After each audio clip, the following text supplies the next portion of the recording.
What's this now that's on, huh? Oh! Oh, I like the look of this. Huh? Oh, cutting the grass and cutting people's heads. Is this a comedy? No, I know I know this now. You recognise the titles now. It's, of course, the finger severed. Huh? It's Murder's Most Sick. Oh, great! Murder's Most Sick. 3 is on. Jesus, they always leave you guessing right till the end. I love this. Yeah, let's... what episode... Oh, that, yeah. That woman's a man. Look at the hands. He did it. What? Yeah. No, you see, it couldn't be. You see, they do that sometimes just to throw you off. Look at that. No, I saw it last week. It's a repeat, this one.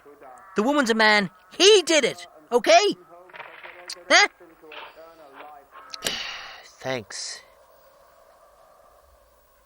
Anyway, I'll tell you the most intriguing murder case that the telly will never show. Huh? There was a serial killer on the loose in Dublin. The capital city cops were dumbfounded. 15 people had been brutally murdered. Their heads cut off and left in dustbins around the city. The only connection was they all had red hair. Jesus. Huh? People were absolutely terrified. Hairdressers were inundated with redheads, wanting to change their colour. The cops laid a trap to try and catch the Ginger Nut, as the press had nicknamed him. A red-headed undercover decoy roamed around the city whilst under constant surveillance in the hope of luring the killer into a trap. But the trap didn't work, as another severed head was discovered. Jesus, he'd gotten someone else, huh? Not only that, but it wasn't a red head. It was a blonde. Strawberry blonde, maybe? No. He'd made a mistake. No. It was a yellowy blonde. The Dublin cops were at a total loss. There was only one thing for it. Limerick CID and the legendary Detective Spunk Murphy. That's right. If anyone could solve the case, he could. Yeah. It was 3 weeks until the next decapitation. A punk's head was found in a pond in a park. Feckin' punk rockers, throwing their heads around the place with their knitting needles up their nose and their Fred Kennedys, sniffing biros all day long. Shut your hairy hole. It was definitely the work of the serial killer. The killer's teasing with my nipples. It said Spunk. All we can do is hope for a few more deaths before we can figure out a pattern here. Jesus. The man's a bloody genius. It wasn't long till Murphy got his wish. A brunette's head was found in a dumpster, and 2 old ladies were chopped down after a night of bingo. Their heads found in a skip. Number 11, off with their heads. Yeah, interrupt me again, and I'll cut off your toes. The body count had reached 20. The cops needed a collar as public outrage was reaching riot status. Jesus. Murphy was under pressure, but always kept his cool. He stood in front of the case board and studied it. After 2 hours, whilst everyone else was panicking, he smiled and raised his trademark eyebrow.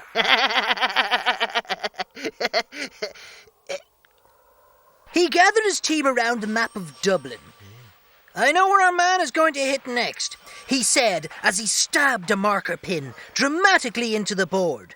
Nobody asked any questions, because when Detective Spunk Murphy had a hunch, it was time to act. I didn't know he had a hunch. I'll ignore that on grounds that you're a total arse. That evening, the cops staked out the Swampy Crack Bar at a crossroads in South Dublin. This time with an undercover ban Garda. And right enough, a suspicious-looking man approached the Garda and suggested going back to his place. As they walked down the darkened lane at the back of the pub, the man pulled a cleaver from under his coat. Not so fast, Mr. Stephen Darcy, shouted Murphy as he walked out from the shadows. Stephen Darcy? I know that name. Murphy had got the man using his incredible powers of deduction. It was quite obvious, really. The deaths of all 15 redheads took place in a triangular area, followed by the blonde, the green-haired punk, the brunette, the pink and blue rinse ladies in a definite straight line, leaving the murderer to pot the black. Huh? It was a classic snooker table formation. Jesus. The murderer was disgraced snooker champ Stephen Darcy. Jesus, he was kicked off the tournament with a lifetime ban after fiddling with his balls. Yep. And in his bitter, twisted and psychotic state of mind, had played a more macabre version of the game. So come here. Where's Detective Spunk Murphy now, huh? Well, apparently he's in town. Oh, jeez, do you know something? Jesus, I'd love to meet him. Do you know what? You probably will. Apparently he's investigating that case of missing ladies' bicycle saddles that's baffling the local guards. If anyone calls, you ain't seen me, right? Right you are, Dr. Richard Kimball.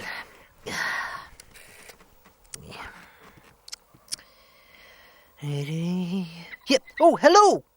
Garda Bent. Yeah, it's me. Yeah, the usual. He's under the blanket there, yeah.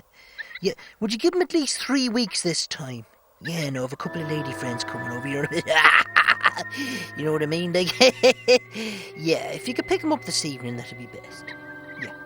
All right, see you, so. Uh-huh.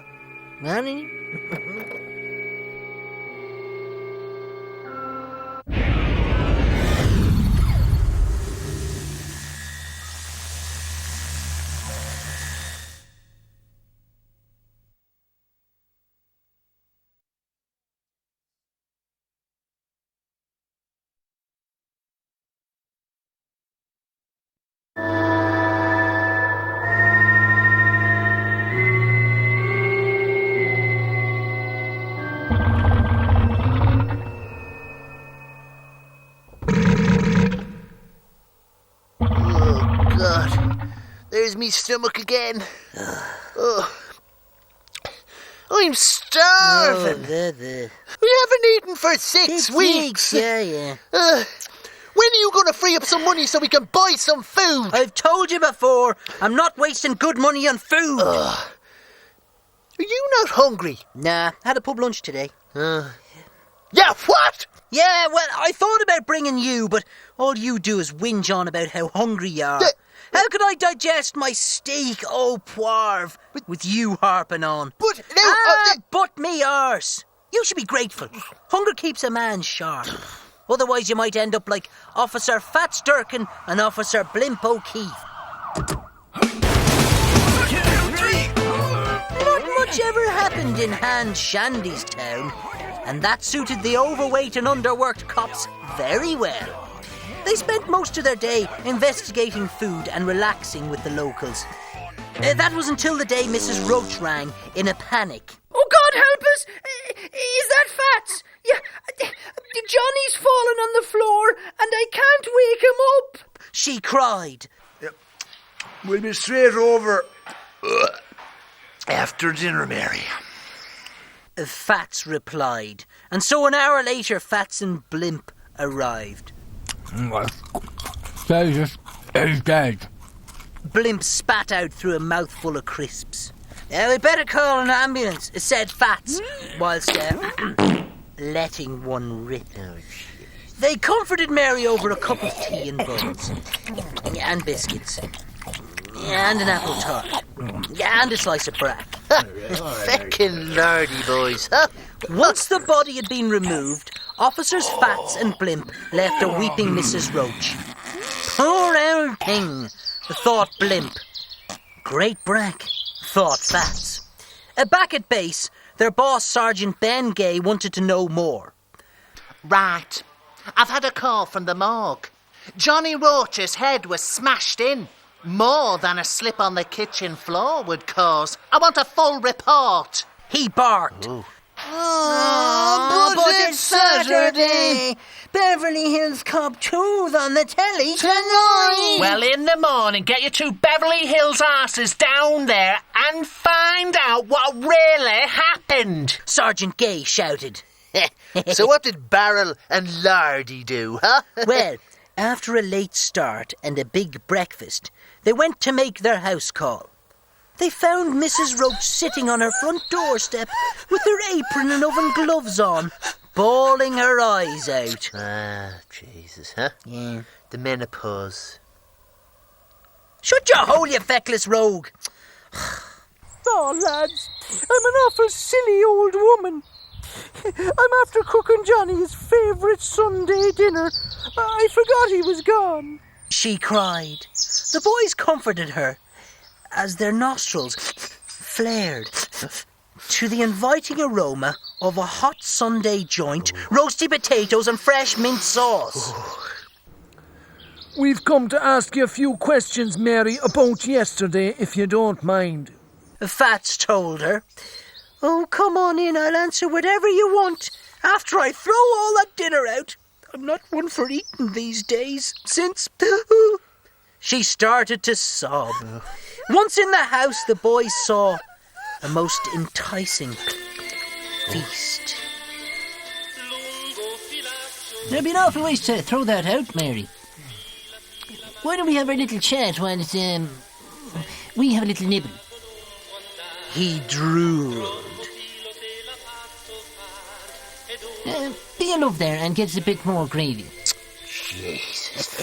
Feckin' cops. If they're not eating, they're arresting you for merely covering my naked body in chocolate and inviting the ladies' lawn bowling team to lick it off. Right.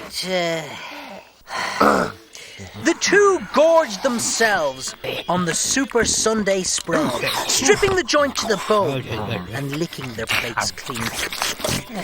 They never really got round to asking Mrs. Roach any questions, or looked for clues as they were too busy pigging out. Back at base the next morning, Sergeant Ben Gay approached the boys. Mary Roach is murder suspect number 1. Turns out Mr. Roach had the winning ticket in last week's lottery. We need to find that murder weapon, lads, He said.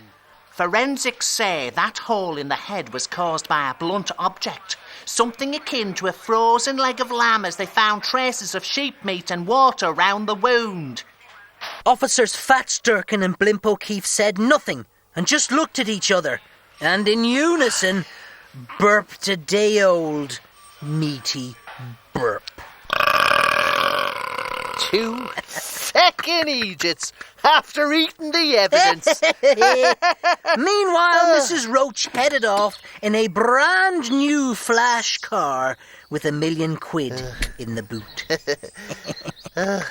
Listen, you know the way I haven't eaten in the last 6 weeks? Yeah, I heard. I'm getting a bit delirious now. Right. My vision's blurring and I think I need to eat soon. Well, now, if there was anything in the house, you'd be welcome to it. You know that. I know Hold on a second there in the mattress. Look, it's a bit of pepperoni.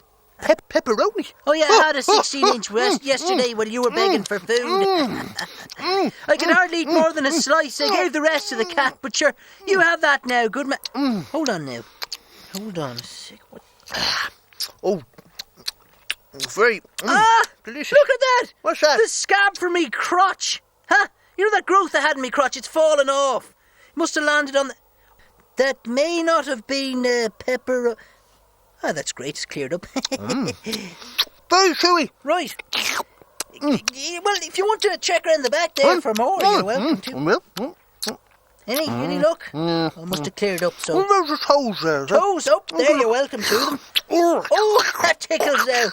Oh. Don't bite now. Really salty Yeah, and good cheesy. man. Yeah, good man. Sure, you can nibble that corn off if you want. Oh, yes. Don't bite now. Yeah, oh, good man. Oh. Are you full yet, huh? Oh, that's big.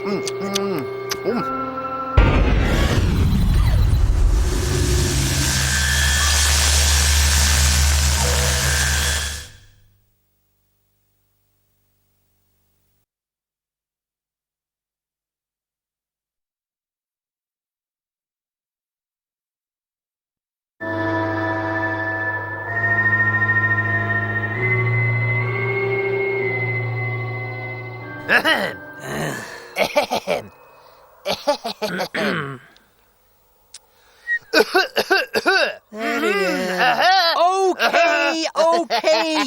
I'll ask you. What's that you've got there? Condoms, they are. The little rubber for little men. Oh, no, that's only because Right. that's all they had left in the chemist, you see. Oh, right, yeah. Yeah. You've one of them opened there. You'd better throw it out. Huh? Not at all. It's only been used a couple of times. Look. You wouldn't give us a hand getting a knot out of it, would Oh, you? Jesus, get it away from me. I'm not touching nothing that's been within 6 yards of your meat. Anyway, condoms can get you into deep water. Rick Rag and his wife Lilette had the perfect marriage. They had gotten through that difficult 7-year itch with flying colours. In fact, they were the perfect advertisement for the happily married couple. They both had great jobs, a great house, and lots of great friends. Oh, great. She had her own advertising agency, Elite Image. And Rick had a car dealership, Fast Motors, that he had set up with his best mate, Roger Boyce. Lynette would tell her girlfriends constantly, Me and Rick have a perfect life. And he's still an animal in the bedroom. she'd say. Oh, Jesus. Just imagine, huh? Twice, maybe 3 times a month. Oh. You'd be lucky if it was twice or 3 times in your lifetime. Anyway, Lilette was the top girl until Roger married a tractor. A very glamorous and fit woman. A couple of years back. She too owned her own advertising agency, Unique Image. Lilette never took to the girl. Perhaps she felt threatened. Look, is this going anywhere? It's just, I was going to go and cull the poultry, you know. Shut your gap, you arseache. Oh, God. Anyway, Lilette managed to hide her feelings about Roger's wife and got on with her perfect life. Dinner parties, barbecues, and all kinds of organised events for the inner circle. Yeah. Stuff that I never get invited to because of you. Huh?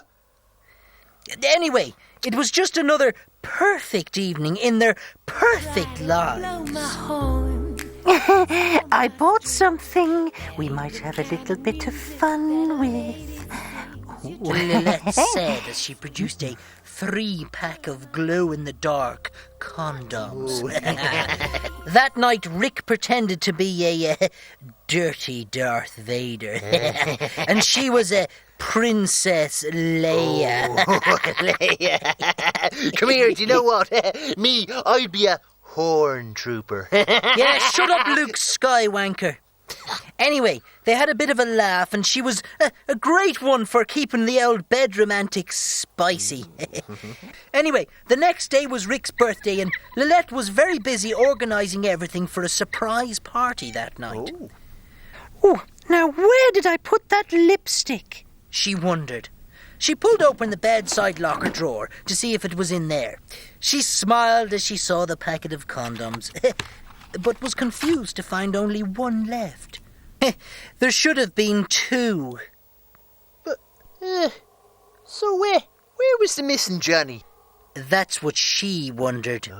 But she soon decided there was no way that her Rick would be cheating on her. After all, they had the perfect marriage. Perhaps he had brought it into work just for a laugh. The lads. She thought no more of it until the party was in full swing.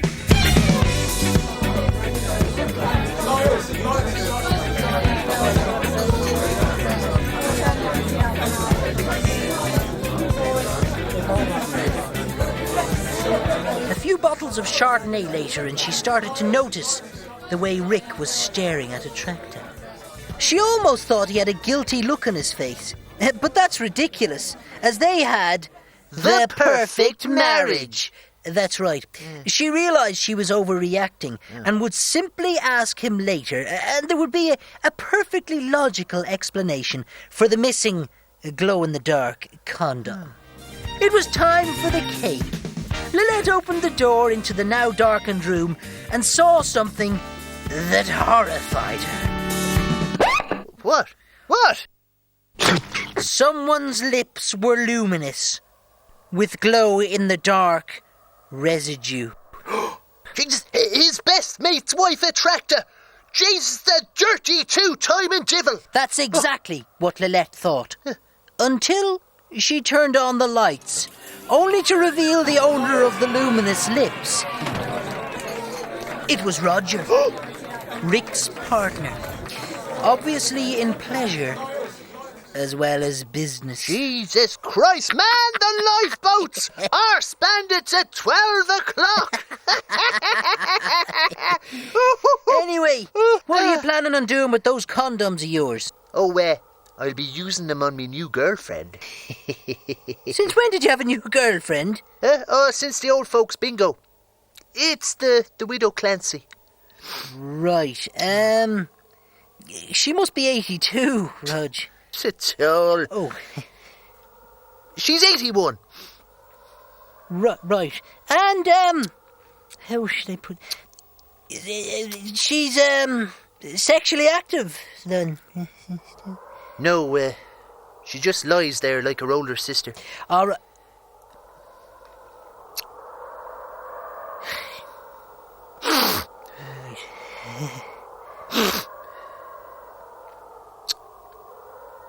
So,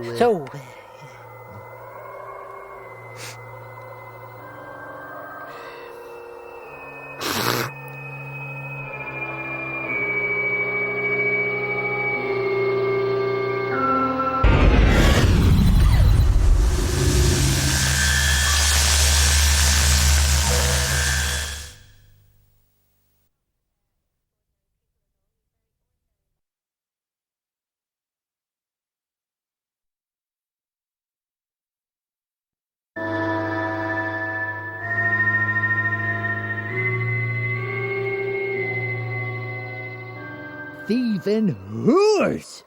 Jesus, here she comes. Dirty blackguards! bastards! What are you scuttering on about now? Me arse cream's gone up a pound!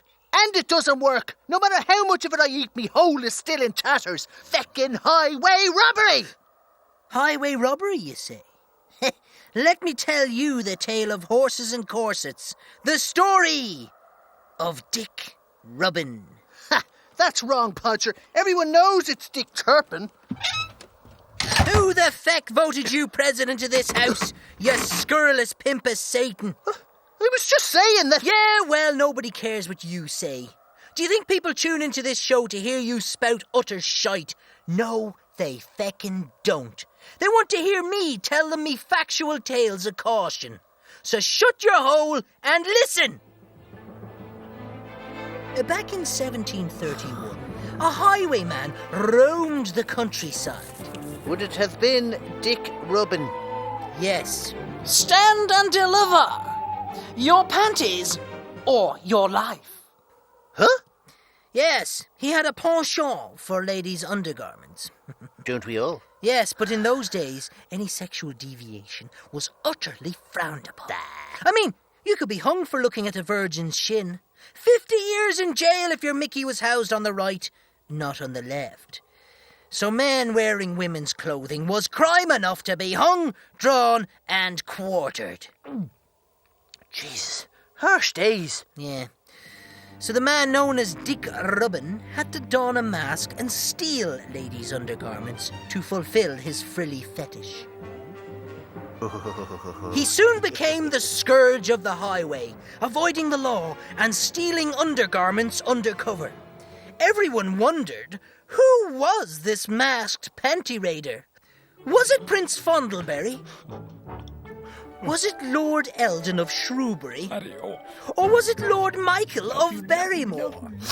The identity of Dick Rubbin was the talk of 18th century England. As the robberies became more frequent, Detective Struttock of Royal Scotland Yard was assigned to the case. He, of course, had a hand in solving the legendary Butler's Rim mystery. I'm not touching that one. Detective Struttock was the first policeman to use modern-day detection techniques and psychological profiling in crime solving.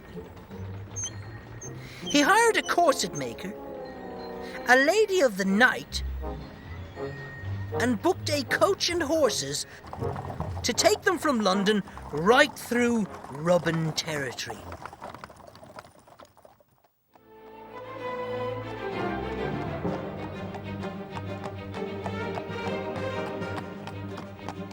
And sure enough, from out of the bushes on his trusty mare, Black Betty, was Dick Rubbin himself.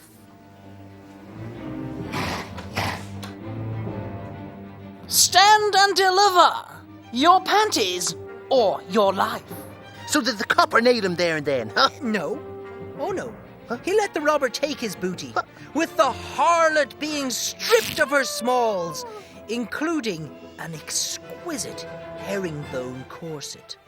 Rubbin sped off into the black night. The feckin' Egypt let him go! 2 days later at Hampton Court, the body of the Bishop of Rumpishire was discovered in his quarters, wearing a fine lady's corset and silken pantaloons. Oh, the scandal! It was the Bishop of Rumpishire all along, so it was. Oh, You see, the corset was no ordinary undergarment. It was a mechanical contraption that, once fitted, would rapidly constrict the rib cage, thus suffocating the wearer. Good.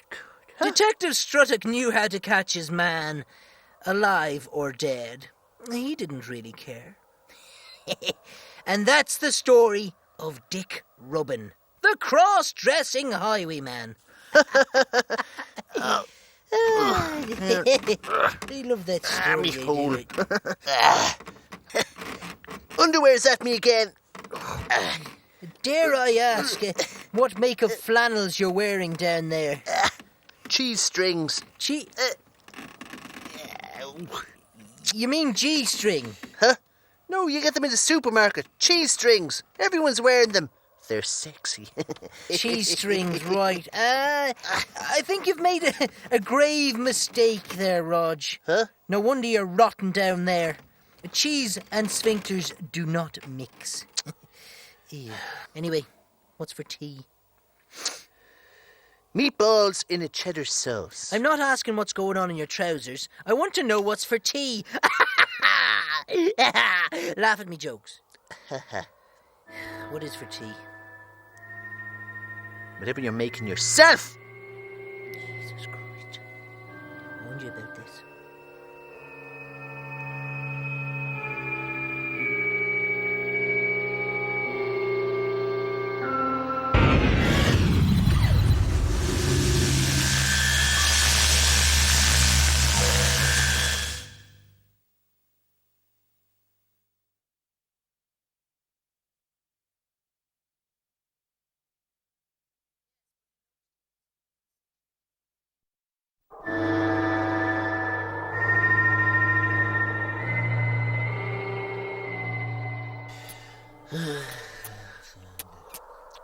Oh, did I tell you I signed up for night class? Oh, a night class, huh? Would it be how to be a bigger feckin' Egypt than you already are course? No. Well, would it be a shagging for beginners course? No. Oh, I know what it is. It's shrink my head so it fits my body course. Shut You up. do with that. I just want to better myself. That's Did you all. tell me to shut up? Yeah, well, better yourself, huh? Well, learning's for losers. Listen to this night course, boy. Turlock P. Lamb and Loudon Slaughter were both studying law in TCP up in Dublin, under the esteemed Professor Tony Grimp, or Gimp as the boys like to call him, behind his back, of course. They were both A+ students and cocky with it. Oh, would they be the type of fellas now that would tell off-colour jokes in mixed company? Like the one about the nun and the lobster. Shut up, you public menace! They really irked Professor Grimp with their constant interjections. Yes, Mr. Slaughter. I think you'll find that in the landmark case in 1976 of Kramer versus Kramer predates the Langton Hovers debacle of 82. Loudon would say. And it really pissed the professor off, because generally speaking, the know-it-alls were correct. There's nothing worse than people interrupting you. Yeah, the exams were... Sure there's not. The exams, of course... Nothing gets on my tits more than people just... Final exams were fast approaching. And whilst everyone else was studying, the cocky know-it-all duo were on an all-weekend piss-up in Galway. Oh, feckin' students! If they're not getting pissed up, they're getting knocked up. Oh. Yeah, well, will you shut up? I'm trying to tell me tale. On Sunday, Turlock heard there was a big house party on that night. Yeah, but we got our final exams in the morning, we better be getting back. Look, this party's not to be missed. I'll ring the gimp and make some excuse. Right. And that night they partied like it was 1999. So there was a cover charge. The next morning, Turlock dialed Dublin.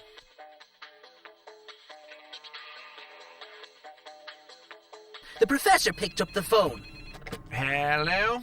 Yo, hi Professor, it's Turlock here. You're not going to believe it. Myself and Loudon have got a flat tire. And we're stuck outside Lochray. We're not going to make it back for the exam. Is there anything you could do?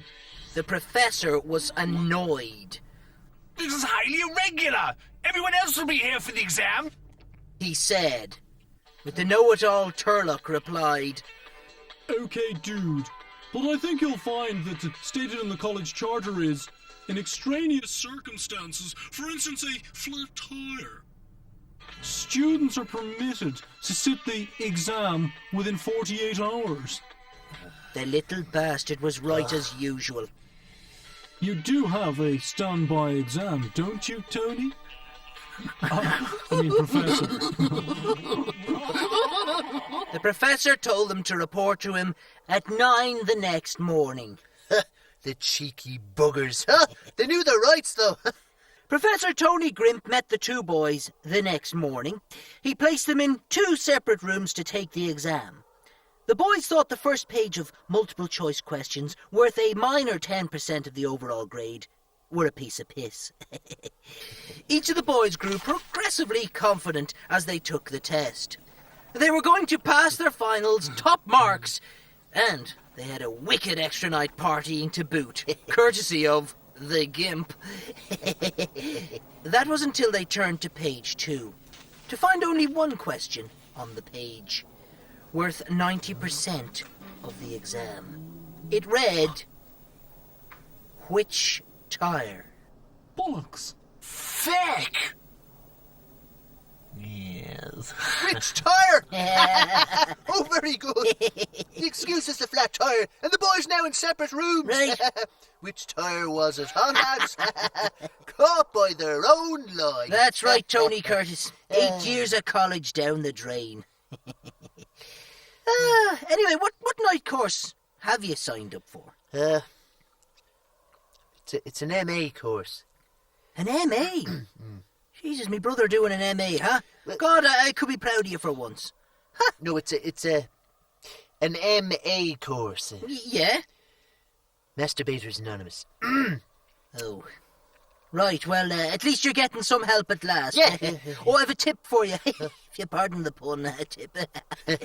Don't shake hands with anyone in the course. Huh? No. Oh! Right, yeah. Course doesn't start till tomorrow. No, doesn't. I was thinking, might have one last binge, if you know what I mean. Right. Did you get any of your specialist videos in, huh? Huh? The specialist Ah, videos. you devil. Huh? Go on. All right, so let's see What we have you got down there, huh? Well, now, the first one here, let's see, this is, I don't know if you've seen it. Peeing John Malkovich? No?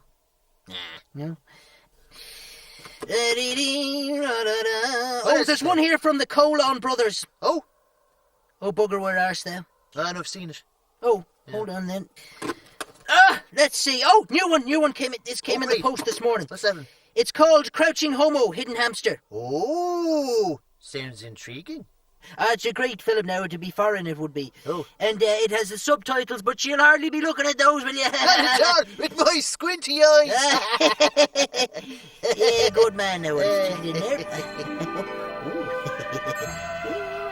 Not very good, huh?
How are you, bollocks?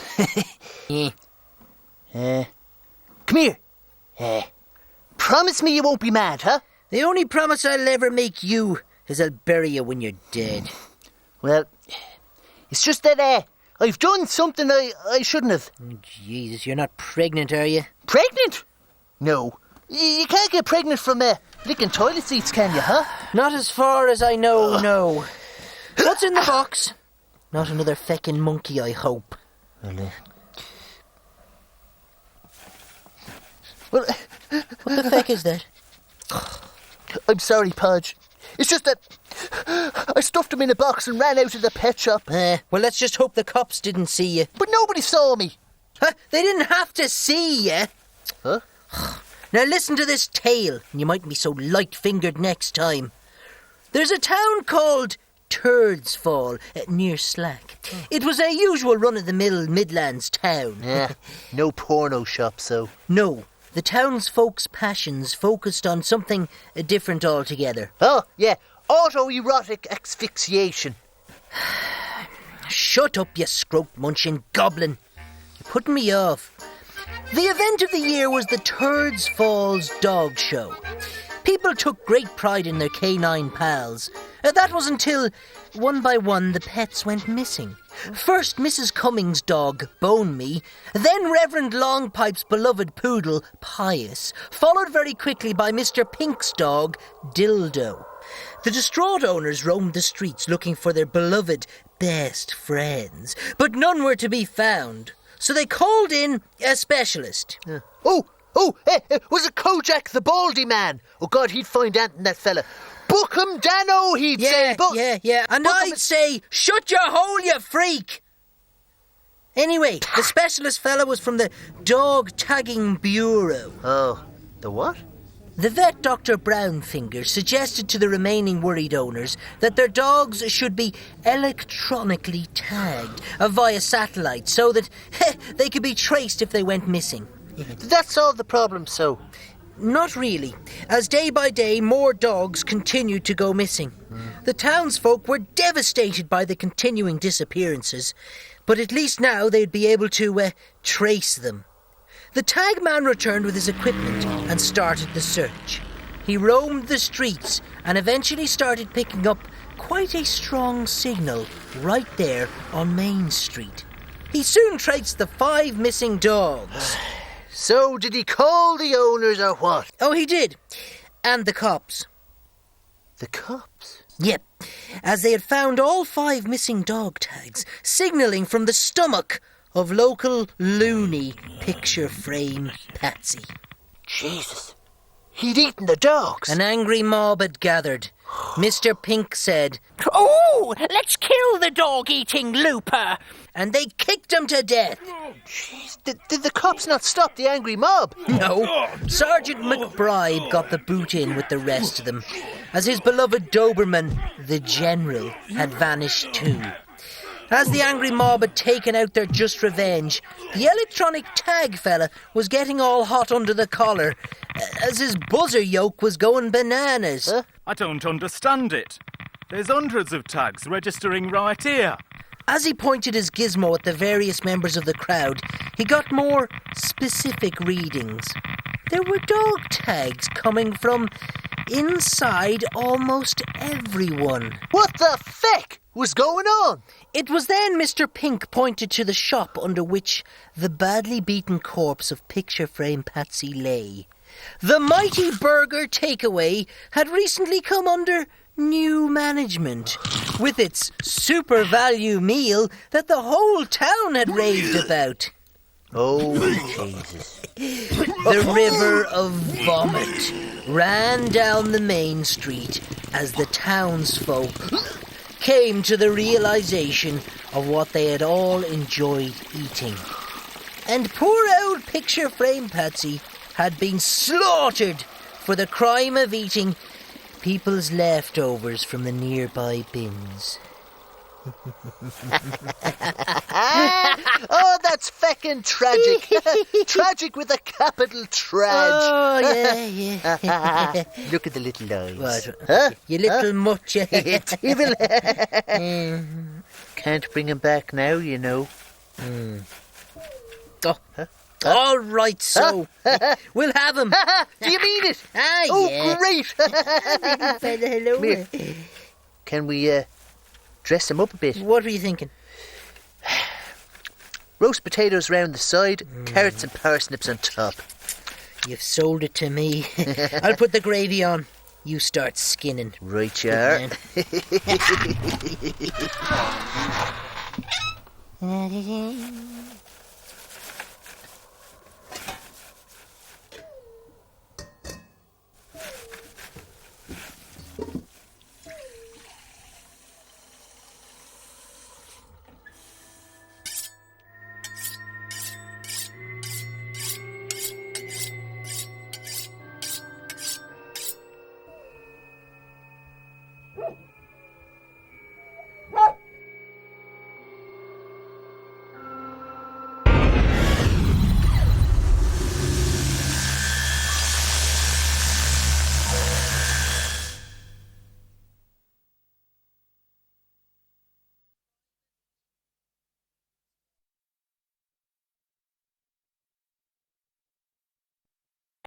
Or at least in the morning. Dong Radio. Long win. She's a neo-Nazi, vegetarian, a neo-Nazi, vegetarian, a neo-Nazi, vegetarian. Oh, you're tuned to... That was Trixie Ryder with her #1 hit, Neo-Nazi Vegetarian Lesbo. A song about a hard woman who gets hard for women. That's right. Very interesting CD cover there to match. Now over to Rodge for the national and international local news.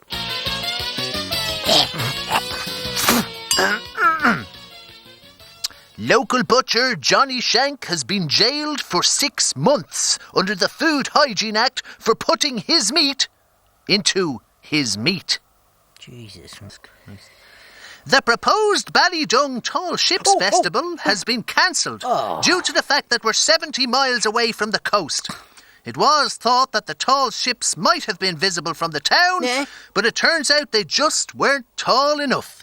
It's a shame. Other news now. Shank's Butchers are having a half-price meat sale. Shanks? Johnny Shanks. Especially on chopped liver and tongue. Oh. Here.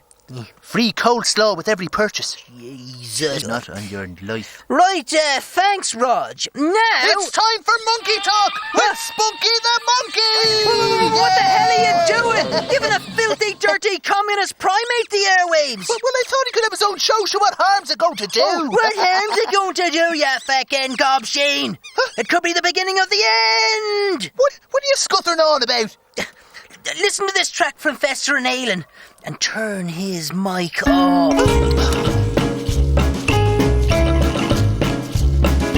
beautiful day, nothing better to do than pack up a picnic and go to the zoo. Sure, it'll be great. Oh, look at the animals there. But you'd better look out. You'd better take care. There's one dirty beast that's a threat to humankind. If we give them a chance, we'd be out of our mind. Not rabbits, not cats, not fish like the dolphin. It's monkeys, feckin' monkeys that want to be king. Never turn your back on a monkey, 'cause a monkey'll turn on you. And never turn your back on a monkey, not even in the zoo. Listen to me, people. This is serious. Come on, they're just monkeys. I hear you say, but you'll be eating your words on that fateful day when we're the ones in cages with nothing to do but eat only peanuts and throw our own poo. But what about the experiments? They help us find cures. Yeah, right, don't be fooled, they're feckin' cute whores. They're watching, they're listening, taking mental notes. They're learning our ways from the men in white coats. Oh, never turn your back on a monkey, 'cause a monkey will turn on you. And never turn your back on a monkey, not even in the zoo.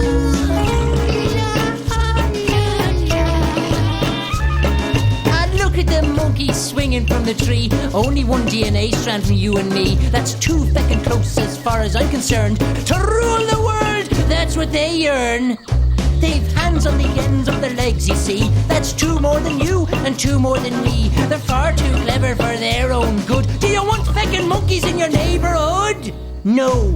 Oh, never turn your back on a monkey, 'cause a monkey will turn on you. And never turn your back on a monkey, not even in the zoo.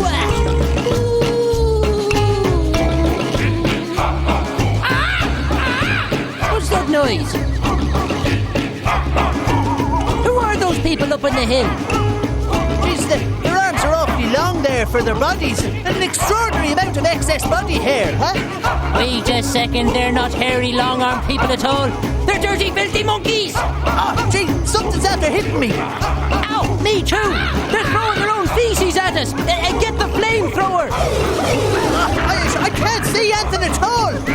They're blinding us with the reflection of the sun and their shiny buttocks! What are they saying? Oh God, they're saying, hey, hey, we're the monkeys, and death to the smooth skins! Oh! But never turn your back on a monkey, 'cause a monkey will turn on you. Oh, never turn your back on a monkey, not even in the zoo.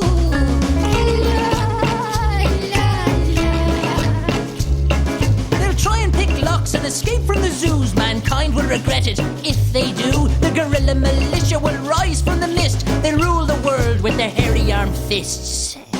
They'll take our clothes and our homes and our cars, start to walk upright while we're behind bars. They'll be experimenting on us, you see, testing monkey products on you and on me.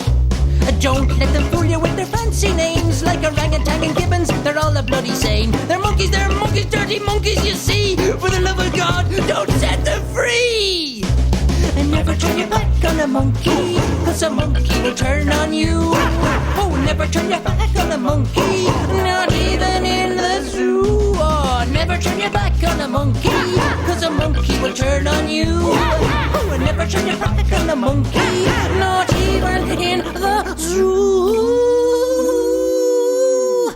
Not even in the zoo.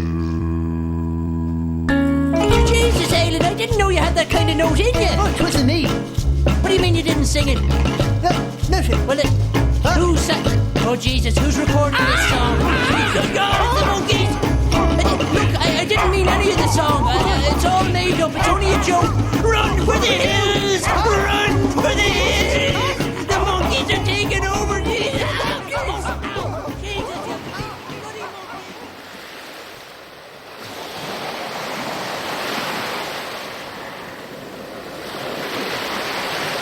Great outtrack there from Fester and Elin, I think you agree. Yeah. Podge. What? Do you think monkeys are really planning on taking over the world? What? 5 rules on keeping monkeys. Oh, great. 1. Yeah. If you ever see a monkey reading a newspaper, yeah, poke them with a stick. Right. 2. If you catch a monkey near a phone, poke them with a stick. Okay. 3. If you ever see them with a key, yeah, poke them with a stick. Ow! 4, if you ever catch a monkey watching the financial index, poke them with a stick. Right. And 5, if you ever see a monkey with a gun. I know. Poke them with a stick. No. Poke yourself with a stick, because you weren't paying enough attention to rules 1 to 4, and the reign of the primate has already begun. Anyway, folks, on with the music. Here's Randy Turnpike with his patented brand of space rock. We'll always have Uranus. I think it broke me feckin' ribs.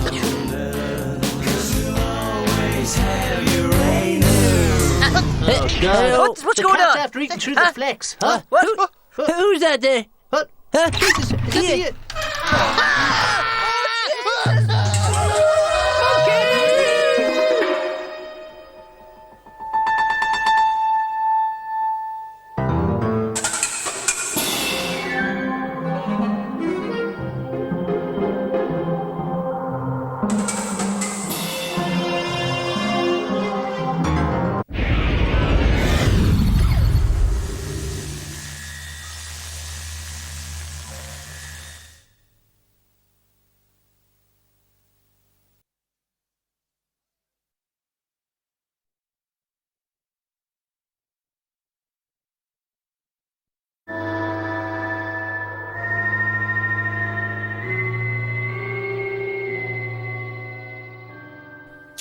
Stuff, just another dollop down there. Oh yeah. Rub it in. What the feck is that stench? Huh? Oh, gee, has the cat sprayed you again? No! It's odor, cologne and moisturizer. Ooh! And by buying 2 products from the Svelte for Men range, you get a man's designer over-the-shoulder attaché case absolutely free. A feckin' handbag, you arse bandit. It's an attaché case. Call it what you want. Next you'll be getting a bikini line, wax, nipple rings, and brushing your teeth. You feckin' she-male. Get this straight. Cosmetics can kill. Back in the 50s, people took pride in their appearance, and the hairdressing industry was a booming business. Even the shitholest of towns had 4 or 5 barbers. In a town called Bunuppet, there were 10 hairdressers all competing against each other. There was a cut above the rest, on the fringe, the cut and blow, and hair today gone tomorrow. But when Bouffant Express run by Fraser Blunt opened, it was only a matter of months before the others closed down. Did he supply something for the weekend? Pack of 3, sir. Lubricated or rib, sir. Rhubarb or custard flavoured, sir. Shut up, you philandering knob goblin. Pah. Although he did provide something that other barbers didn't. Oh, was it creative motifs in the pubic regions, huh? No! It was his patented Fraser Blunt hair gel for gents that they all flocked to get. So he sold the formula to a big corporation and made his millions. Thank you very much. Good night. Yeah, not quite. Mind you, that's not to say that people weren't intrigued to know what his secret ingredients were. Jesus, what's in that gel of yours, Fraser? It's powerful stuff. It'd hold your hair on in a hurricane. Oh, I had no hairs there the other week. Now it's as sick as a forest after using your powerful gel. Yes. Fraser, you have me worn out. It's the women. I can't keep them out of me hair. What the hell is in that gel? They'd say, but Fraser had just laughed them off. Well, that would be telling. Every so often a stranger would arrive in town. Excuse me, sir.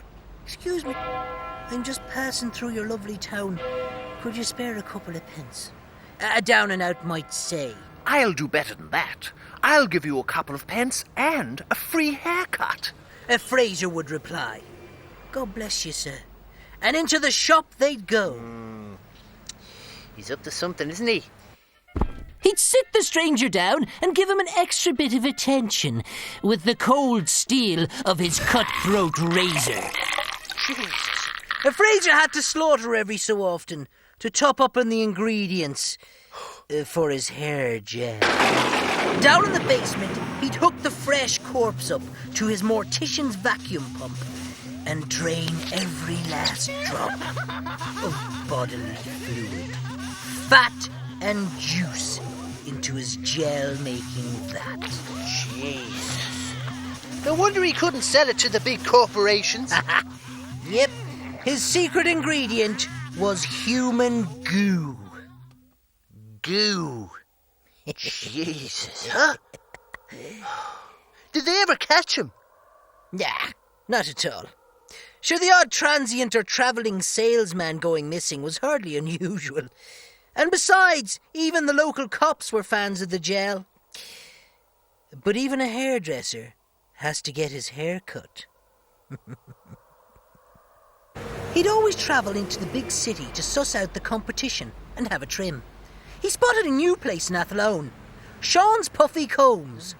It was quite an impressive setup, with sit-down hairdryers, sterilisers and the like. You're not from around here, are you? Said Sean. No, I'm only up for the day. Fraser settled down with a newspaper as Sean put a towel around his neck. Oh dear, I seem to be out of my special gel. He heard Sean say, as a pair of scissors was plunged through Fraser's ear and into his brain. As he drifted into unconsciousness, he saw a sign on the mirror.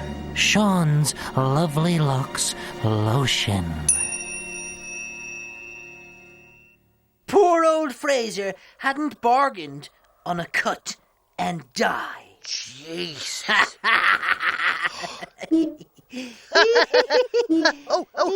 hang on. Jesus, that'll be the lads. We're off to the match, you see. Oh, yeah. Right. Right, I'll see you later, so. Yeah, Rodge, why don't you bring your over-the-shoulder hand attaché thing? Huh? To show the lads. No.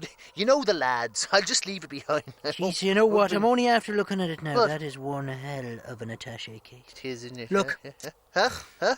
I suppose I was only jealous at how good it looks on you. That's all. You were? Yeah. You the man, Rodge, with that.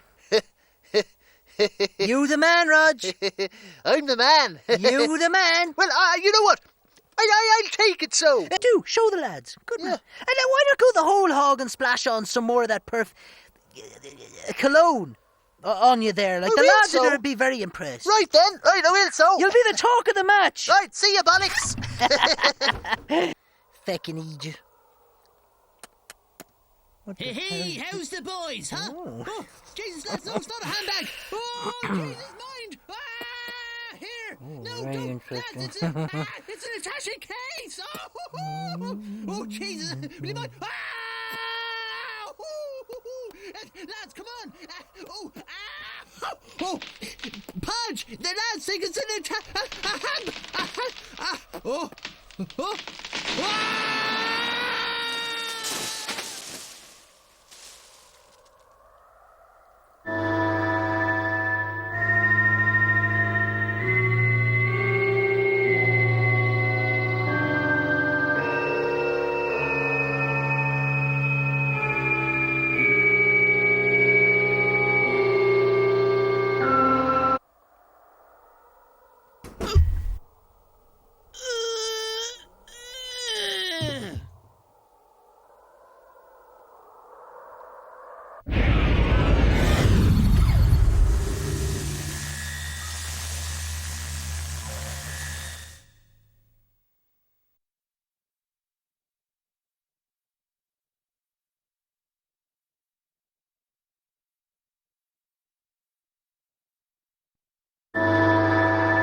How's me defence going there? They're only all right. Do you think I should get a real solicitor? What? Oh yeah! Whittle away our savings on some jumped-up suit! I'm your blood! I'll defend you!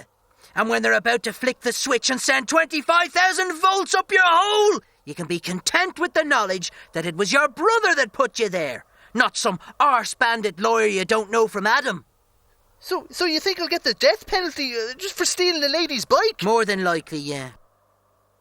Hey, did I ever tell you the story of Dan Blowman, America's #1 defence attorney? No, but I get the feeling I'm about to get the unabridged version. Ladies and gentlemen of the jury, the fact that this fine, upright young man... Blowman was notorious for defending the scum of the earth and getting them all. And if a psychotic serial killer was put back on the streets to kill again, a less of a shite he couldn't give once the money was in the bank. That was until the case of John Jugs versus the state of New Jersey. They were trying him for the murder of his wife, Milky. Milky Jugs? Yeah. Who had disappeared without a trace. Therefore, it was a murder trial with no body. And that's what Dan Blowman liked to hear. A case with no corpse is a sure bet. He sat down with the accused. Now, Mr. Jugs, I don't give a damn whether you murdered your wife or not. But what I do give a damn about is the $50,000 I get when I win this case. Don't you want to know whether I did it or not? Save it for a confession. All he was interested in was winning, not justice. All rise! The trial went on for days, presided over by the notorious Judge Judy. Oh, I've heard of her. The state's counsel was a young woman called Sally Spank. Blowman was delighted to see someone barely out of law school, and a woman to boot, that he could humiliate in front of judge and jury. I'll beat her, then bed her, he thought to himself as he eyed her from top to bottom. Oh, I'd like to open her case file. Shut up, you feckless gimp. Spank's prosecution was based on strong circumstantial evidence and eyewitness reports. But Blowman's no corpse, no case was defending well. He knew the money was in the bank. After 3 days, it was time for the summing up. Blowman took the floor and tried his best to undermine the prosecution. My learned friend has been speaking of Mrs. Jugs in the past tense. A cheap legal ploy used by many an inexperienced lawyer. Objection! Overruled.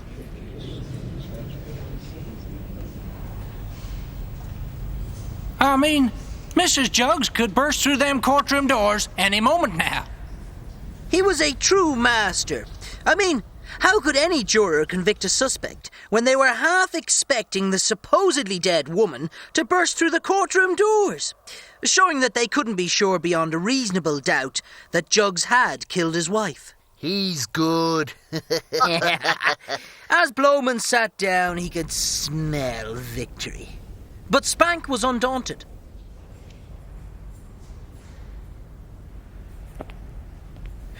She approached the jury and looked them in the eye, and she too gestured to the courtroom doors, and in a calm voice she said, "Every head turned to the door just now.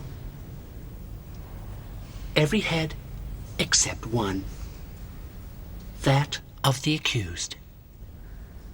Mr. Jugs didn't bother to look, as he knows his wife's not going to walk through the door because he murdered her." Jesus, huh? Huh?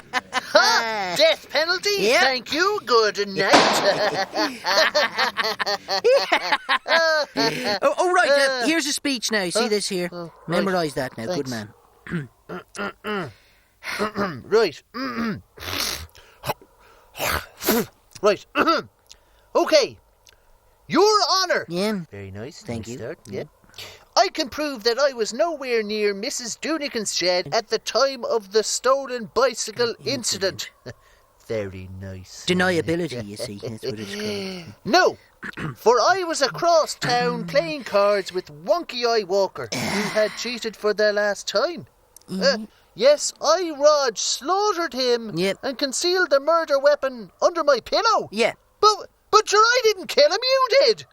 Yeah, I know, but you need an alibi, otherwise you'll go down for that bicycle incident. But Jesus, killing a fella!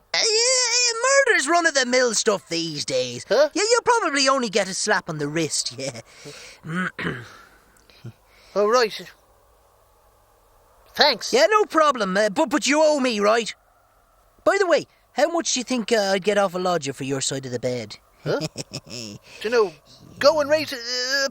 Oh, very good. Why are you asking me that, sure? I'm not going to get the chair. Sure, look, I have the speech now and all for your honour. No, you won't get the chair, but if you did, I'll tell you what, I'd give you half the takings from your side of the bed. How's that? Ah, Jesus. Can't say fairer than that, huh? Ah, go away. Huh? Jesus, fair play to you looking after me. Yeah, huh? right, Rodge. Who killed Wonky Eye Walker? You. I did. Yes, good man. That's what you keep saying. Right.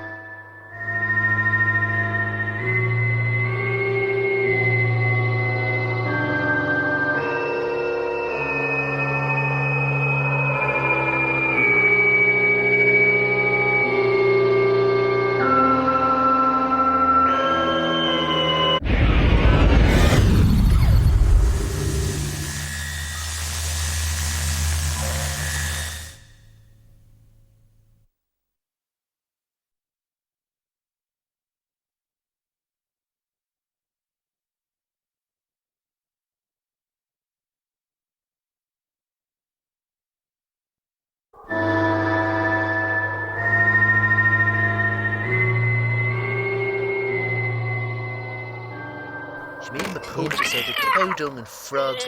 But it would work, so... Pox! Little devil, you. What are you up to, huh? What have you got there? It's a bone. Oh, a what? Jesus, looks like a finger. Oh, it does indeed. The cat's been digging up graves in the back garden again. Wait a second. Look, the ring on that finger. What? Jesus, that's just like the engagement ring I gave Felicity, me fiancée, before she disappeared back in 74. She never ran away. You bumped her off, didn't you? Bumped her off? All right, I bumped her off. So what? How many of my other fiancés have you killed, huh? 3, 4, 32. I've lost count. So you slaughtered them all, huh? Yeah. That's great, because I always thought it was me that made them run away. Huh? That means I've still got it. A ladies' man I am.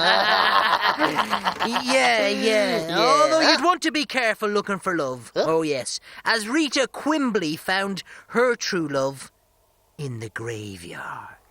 Jesus. Bone and bones. You can get arrested for that, apparently. No! Rita was at a funeral of a friend's mother. They were standing at the graveside when she spotted a man standing on his own beside a recent grave. He was handsome, but there was sadness in his face.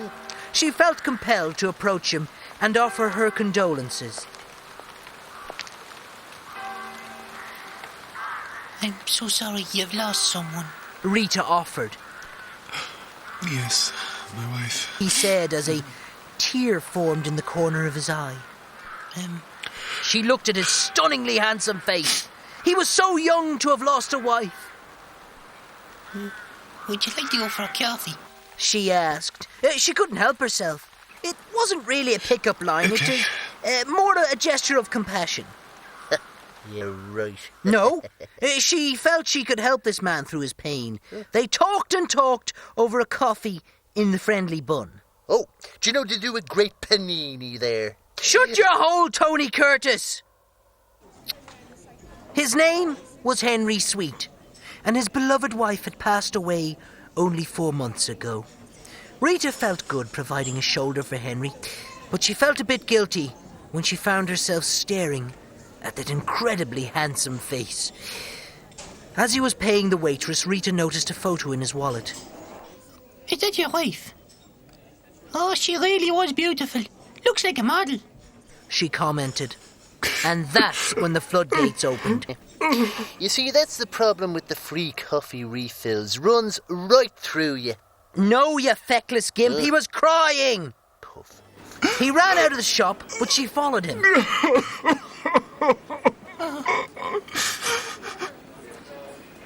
I'm sorry, I can't help it. Sometimes I get so lonely. She hugged him tightly, and as she felt his warm tears caress her cheek, she fell instantly in love. Then the unthinkable happened. They kissed.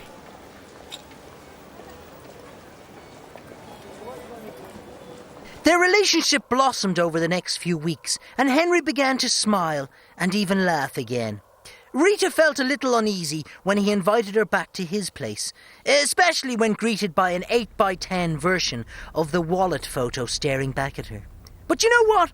She was the past, and Rita was the future in Henry's life. You'll have to forgive me, Rita. It's been a long time since I've made love to a woman. I don't know if I'd be able to perform. Suffering from the old brewer's droop, was he? His feckin' wife was still warm in the grave.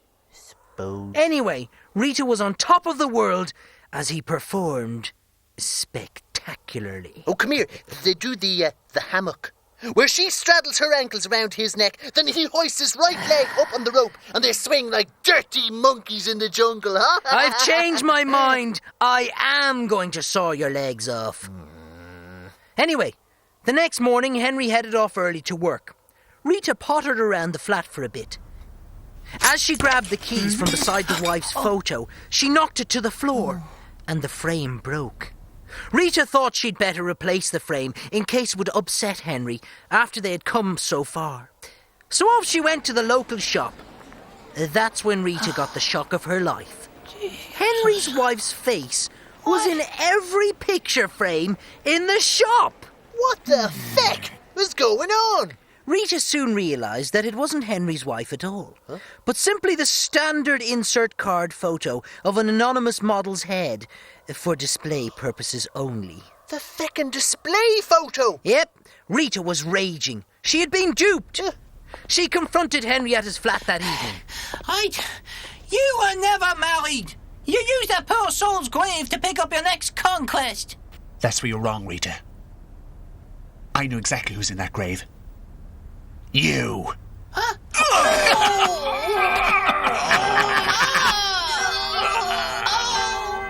We therefore commit her body to the ground. Laura Looney was at a funeral of a friend's mother. She spotted a man standing on his own beside a recent grave. Oh, Jesus. Yep, poor old Rita was number 7 in an already packed grave, and she wouldn't be the last. She was close enough to the top to get a suntan. Come here. You know the way you slaughtered all 32 of my fiancés? Yeah, what of it? It's a pity you didn't tell me. God, the amount of money I've spent on engagement rings over the years. I mean, look at the size of the diamond on that, huh? Yeah. I don't know how I missed that one. Do you think it's worth anything at all, or? An almond cut like that. Superb clarity. What's that? No, it'd be out of style now, yeah. I suppose 1974? 75 a while back now. Carrots. Good God, I'll be rolling in it.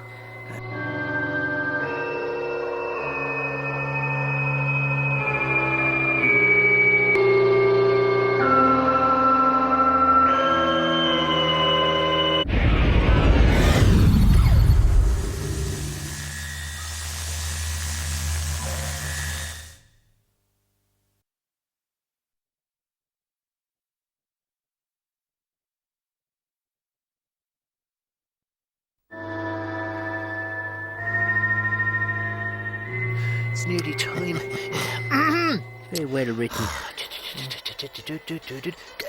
Can I turn over now, huh? Can I turn over? It's starting. It's starting. I'm watching this. No, you're not. You're reading. I'm reading and watching at the same time. Oh, come on. Look, I'll give you £1. 2. All right, then. Show me the money.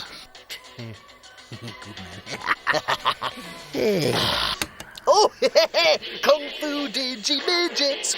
Kung Fu Digi Midgets! They're Chinese and tall as your knees! Kung Fu Digi Midgets! Huh? Oh, Jesus, hold on, something's up here! Oh. What's the weather bitch doing on? Oh, Jesus! Kung Fu Digi Midgets is over! Oh. And it's only 5:30! Oh, did I not tell you? I changed the clock forward. Yeah, it means we'll have more night in the morning. It was my favourite programme. Come here. Do you know Rodge from the bakery? He has 5 of the action figures. Yes, but he's also a grown man with the mind of a 5-year-old. And he plays with himself when he's piping the eclairs. Jeez, I thought they were a bit salty lately. Ugh. His favourite is Stumpy Chung. Superpowers include... Shut your whole amoeba brain. Feckin' fads come and go. Ask yourself this. Where are the teddy boys now? Huh? With their long coats and their poxy drainpipe trousers. Is this going anywhere? Fad and death are one and the same. Here's a tale the government tried to cover up only last year. The #1 selling toy was the Scroties. The little furry things? Yeah. They were a brand new breed of toy with micro-chisms and valves and all. Oh. Each toy could talk to their owner, and the more you talk to them, the more they learned. Like that Russian hooer down the village. Yeah. Anyway, little Tommy Snivel was delighted on Christmas morning when Santa brought him a Scroty. It was Papa Scrote. Hello, I'm Papa Scrote. You're my best friend. Happy Christmas, love. Not a week had passed, and sure enough, the toy had learned Tommy's name and was playing chess with him. Tommy would do anything for his new friend. One morning, Tommy was awoken by a weeping Papa Scrote.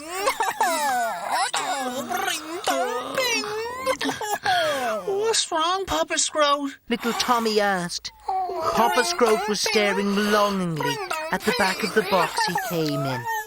There were pictures of other Scroties that you could collect. Papa Scrote, Miss Scroty family. Get horror family. Tommy's heart nearly broke, and he ran straight to his mother. We need to get more Scroties, Ma. No, love. You'll have to wait till your next birthday. She replied sternly. That night, Papa Scrote woke little Tommy up. Bring dong bing. Tommy. Let's play funny phone number game. Huh? And he sent Tommy to get Mummy's credit card. 3 weeks later, Tommy's mother got her bill. It was outrageous.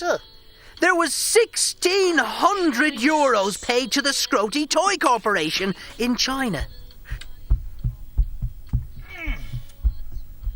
Oh, God almighty. She stormed into Tommy's room, only to find him with a room full of Scroties. Tommy, you're in big trouble, she shouted. But he was lonely. He cried as she told him they were all being sent back to China the next morning. Parenting, huh? If only it came with an instruction manual. One more of those and I'll take a hot iron to the soles of your feet. Right. Tommy's mother called the Scroty Toy Company in China and told the customer service person what had happened. He's only a kid.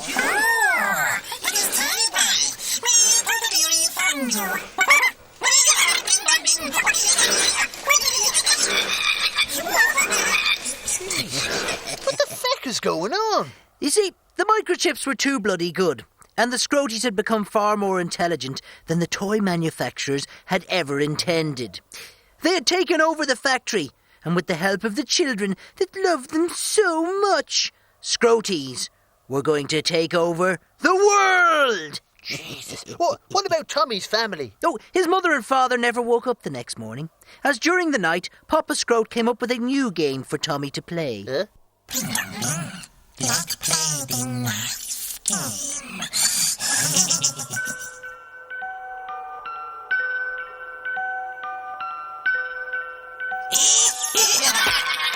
Simultaneously all over the world, children played the knife game. Ring, bang, bing.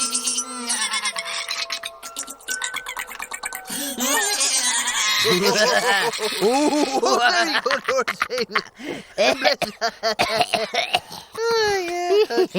Horse together. Mind you, what? Kung Fu Digi-Midgets would never do a thing like that, you know. Oh, really? No, wouldn't no. they? Yeah. Come here. Let me show you me trading cards. No, and when I say no, I mean... Right. Look, now, here we go, right? Look at these. Right, this one's Pygmy Poo, Yeah, right? yeah. Superpowers include extendable middle digit. Oh, this one, it's Homo Ming. You know him by his pink scarf and his love of Japanese show tunes. Jesus, shut up, will you? Oh, Fu Man Poo shoots brown missiles from his backpack. Jesus, shut up! Oh, good. Look Shut at this. up! Look, Mini Dung, half cow, half midget. Atomic nipples, don't you know? Great, huh? yeah, that's super. Oh, look at this. Oh, now, you'll never guess. Look, Oh. who's that one? Huh? Who's that, huh? Please! That's Cockring Mao. Look. Chinese as tall as your knees. Kung Fu Digi-Midgets. Kung Fu Digi-Midgets. They're Chinese and as tall as your knees. Kung Fu Digi-Midgets. Kung Fu Digi-Midgets. Kung Fu Digi-Midgets. 中国功夫。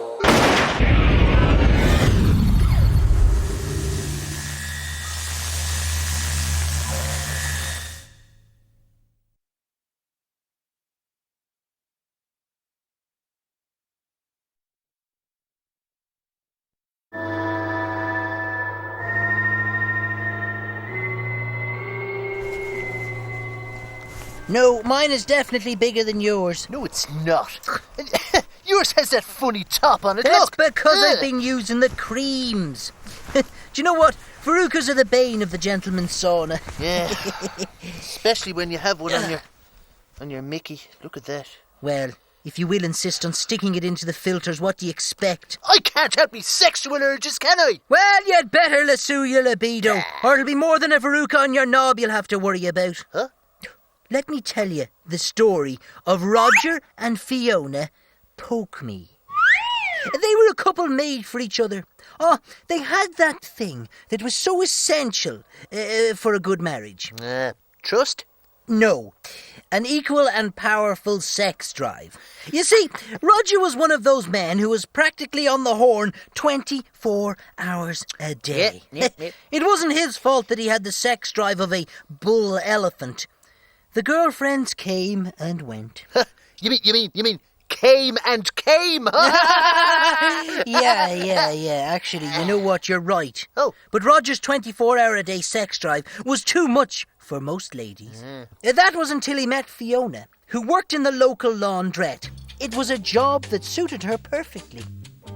Well, she liked meeting people. No, she liked sitting on the tumble dryers on a high-speed program. You see, she had the same overpowering sex cravings as Roger. It wasn't long till they were shagging like rabbits in the lost and found pile of Suds Are Us. Jeez, the dirty devils.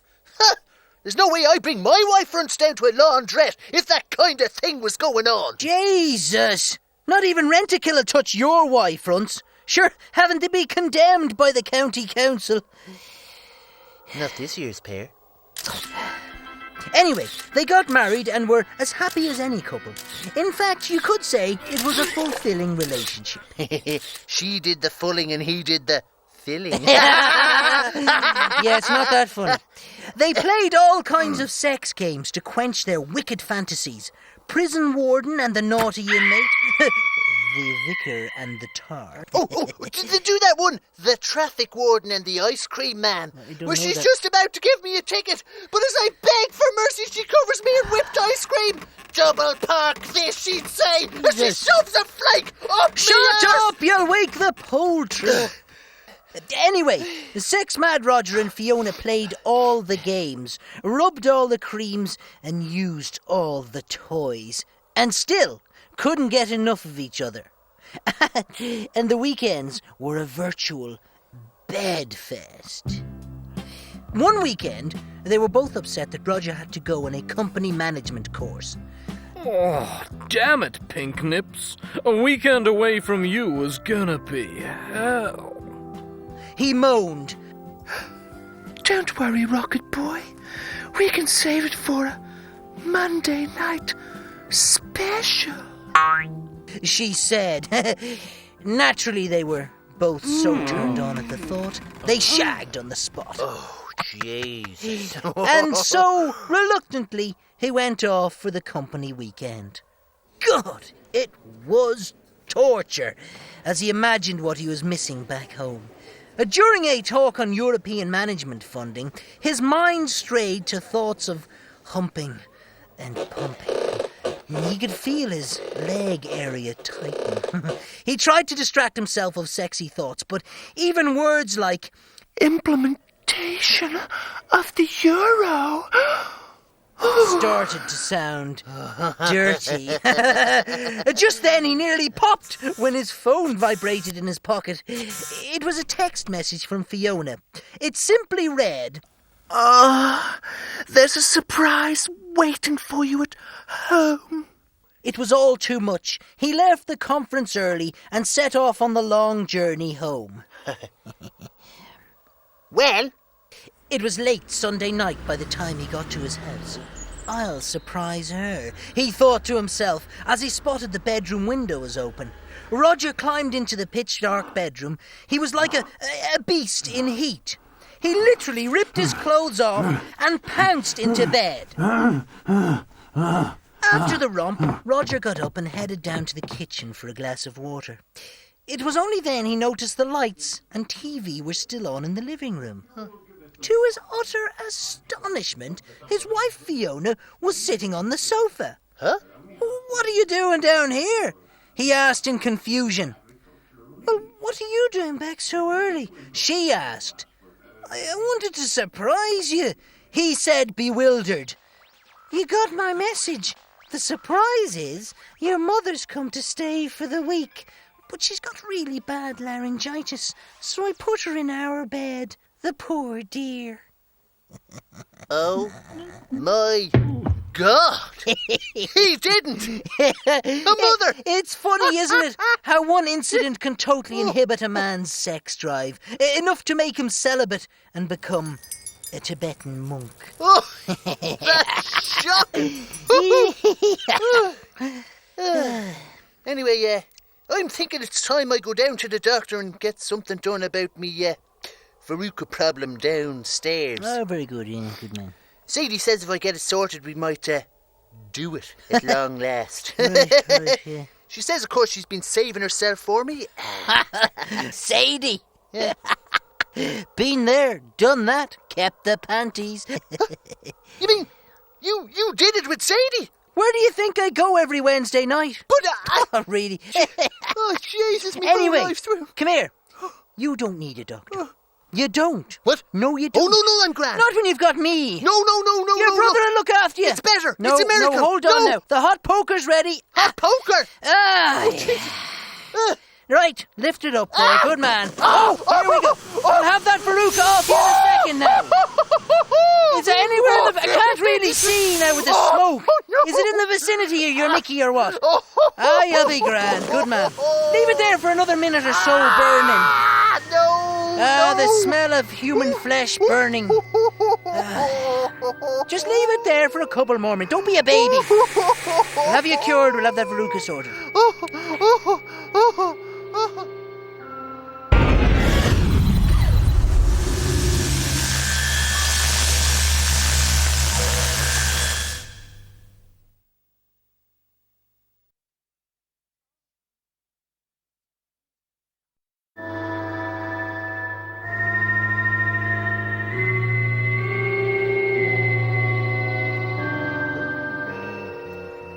that looks nice there, yeah. 14 nights.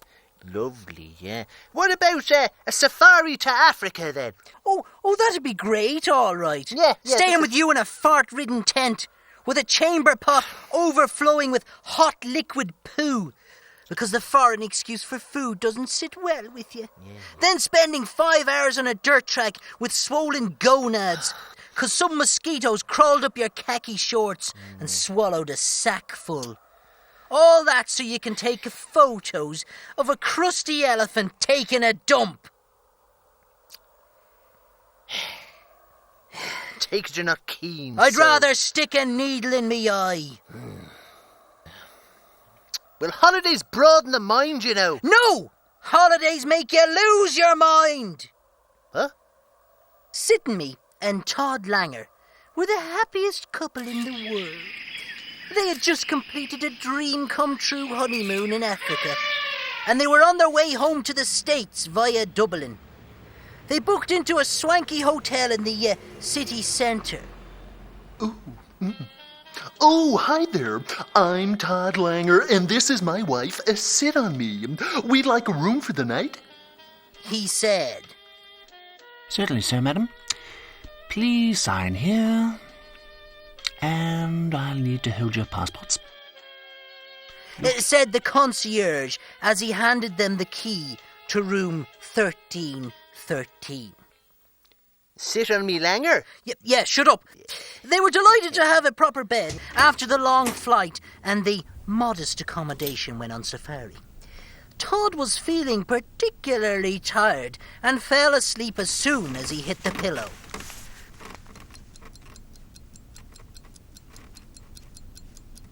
Sitting was awoken in the middle of the night by a convulsing Todd. He was drenched in sweat and foam spewed from his mouth. She rang reception. Please, God, this is Langer in room 1313. We need a doctor. My husband is very ill. Within minutes, the doctor arrived. Doctor who? No, Dr. Cliff Colon, hotel physician. He examined Todd and calmly took Sitting aside. Mrs. Langer, your husband is in a very serious condition. I believe it's some form of a tropical disease. Oh, we've just returned from Africa. Shouldn't we get him to a hospital? No, it's too dangerous to move him. We need to work together to save him. Look, I need you to take this to my assistant, who will analyze it immediately and will show us what we're dealing with, said the doctor as he handed her a vial of her husband's blood and an address. Me? Yes, well, time is of the essence, and my assistant might need personal details about your husband and your, trip. He explained. She jumped into a taxi. Typical Dublin taxi driver, no doubt. Hello, I am Pinos, your taxi driver. I will take you to your place of where you want to go. She handed him the address. He nodded and drove on. The journey seemed to take forever. Hey, Dublin is a very big city, full of one-way streets and bloody foreigners, huh? She was delighted to find the assistant ready to help when she arrived. It seemed like an eternity as she waited for the test results.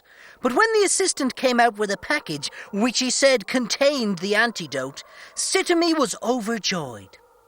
The journey back seemed a lot quicker, and holding on to the antidote for dear life, Sitting burst through the hotel doors and spotted the concierge at his desk. "I've got the antidote," she yelled. I'm sorry, madam, are you staying with us? What the hell is going on? That's what Sitting couldn't figure out. Why were they pretending not to know her? They even showed her the registration book that had no record of their signatures. She made a run for the lift. She had to save Todd.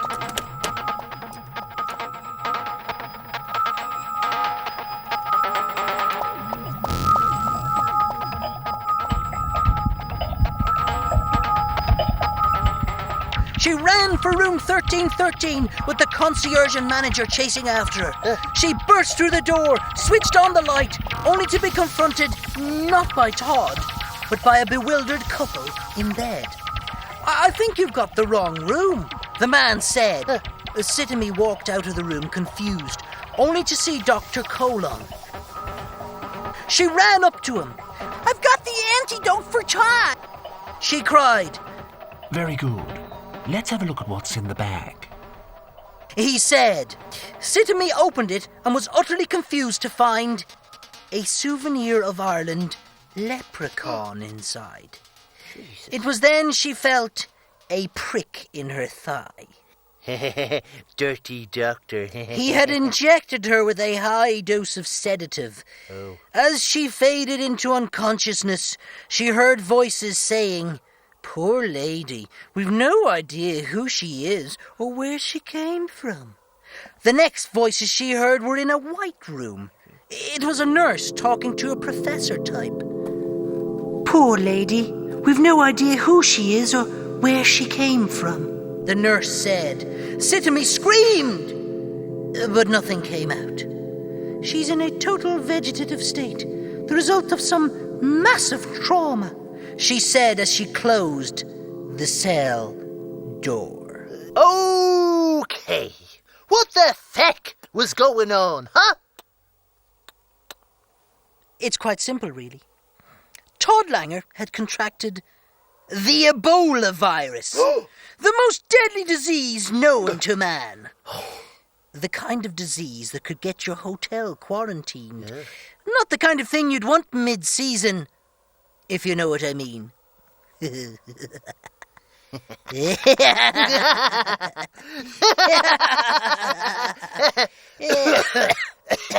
That was some setup, though, huh? Yeah. Yeah.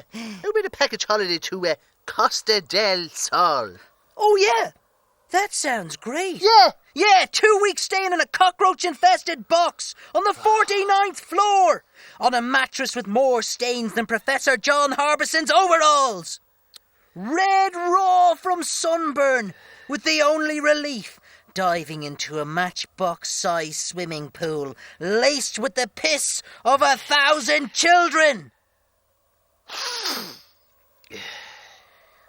Take it you're not keen, so... What do you think, Tony Curtis? Right! That's feckin' it! 53rd annual holiday in Ballydone! That's right. Where's me Lilo? Up me hole. Can feckin' stay there. Yeah, well, it will.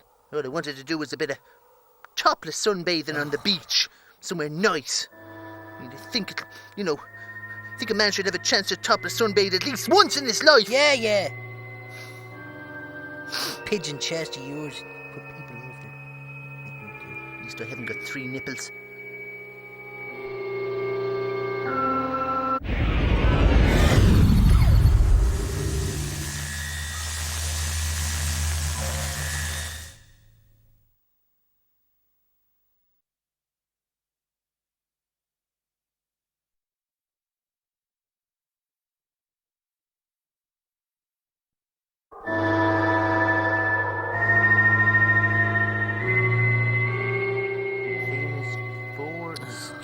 Stroke engine. What are you reading? Huh? Hog lovers. Oh, I know you're not having much luck with the ladies, but porking pork is not the way to go. No, it's a big motorbikes magazine. You know the way I'm not allowed to drive our car? I told you before, you own half. But it just so happens that your half is not the half with the steering wheel.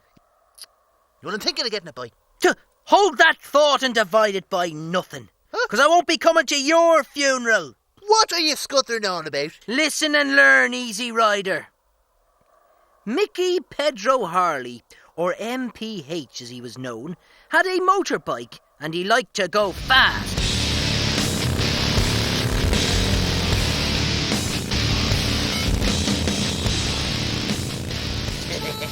He had recently gotten engaged to Annie Cock. They'd been seeing each other for 4 years, and despite her mother Winnie's disapproval, Annie and Mickey had bought a flat together. Winnie was over with Mickey's mother, Gertie, helping with the wedding arrangements. All I'm saying is, I don't understand why they couldn't have just waited a couple more months before shacking up together. Winnie would say disapprovingly, and then she would harp on about a range of topics from the length of Mickey's hair to the dangers of motorbikes. Gertie only put up with this aggravating bitch because she knew how much her son loved Annie. Oh, There's nothing worse than a moany old cow yapping in your ear. Oh, yes, I can relate to that. But it's twice as bad when they've proved right.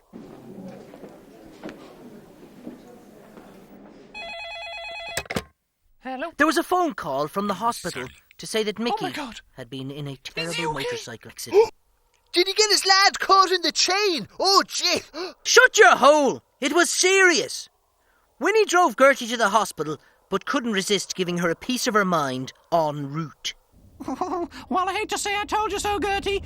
Motorbikes are always going to end in an accident.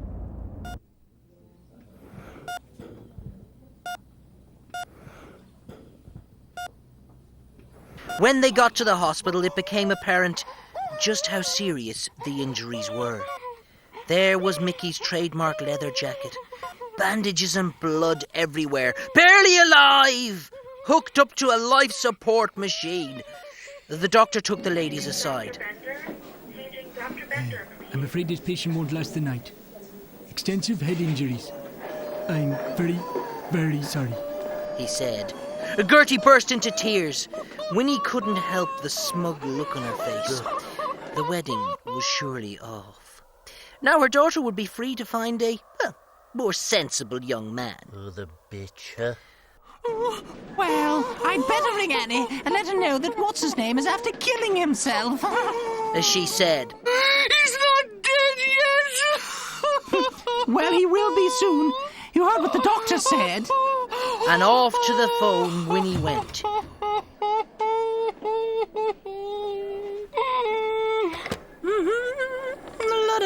She rang the flat but got the answering machine. You won't believe it. That feckin' idiot fiancé of yours, what's-his-name, is after killing himself on that feckin' motorbike. What did I tell you? You better come over to the hospital, I suppose. As she hung up, she heard the flat line and the wailing of Mrs. Harley. Jesus. The poor woman was beside herself with grief. She wept constantly for a solid half hour. Winnie tried to feel sorry for the corpse, but just couldn't muster up the sympathy. In a strange way, she sort of felt that he got what he deserved. Oh, Jesus. She's as harsh as grade 80 sandpaper on the tip of your knob. You know when you're... Right. And then the doors of the waiting room opened. What's up, Mum? I got a weird message on the answer phone, so I came straight over. Said an anxious Mickey. Mickey? But... You're alive! Screamed Gertie as she hugged her healthy son. There's been a terrible mistake. Someone must have stolen your jacket. They gave me your wallet. I thought you were dead. Said Gertie. My jacket? It wasn't stolen. Annie borrowed it this morning. He said, confused. It was then the reality hit Winnie like a 10-ton truck. The mutilated corpse that she had so casually disregarded was her own flesh and blood, draped in a borrowed jacket. She dropped stone cold dead from the shock. Jesus. Yep. Annie had been taking the bike to work the last few months. She hadn't told her mother, as she didn't want her to worry.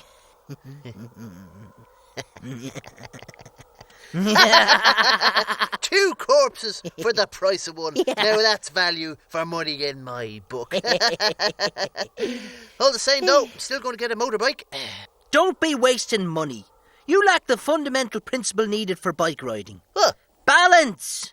What do you mean? Look, I'll show you. Lean your head back and put your finger to your nose. Come on, sure, that's simple. Oh! Oh, God. You see, Dennis Hopper, gravity's no friend of gimps. I think I've broken me arse. Good. There's another reason not to get a motorbike. Hemorrhoids and Hondas don't mix. No way. You better call an ambulance. Oh, God. Not at all. No, but I can see bone. Not at all. Oh, God, everything's going woolly. Oh. Help!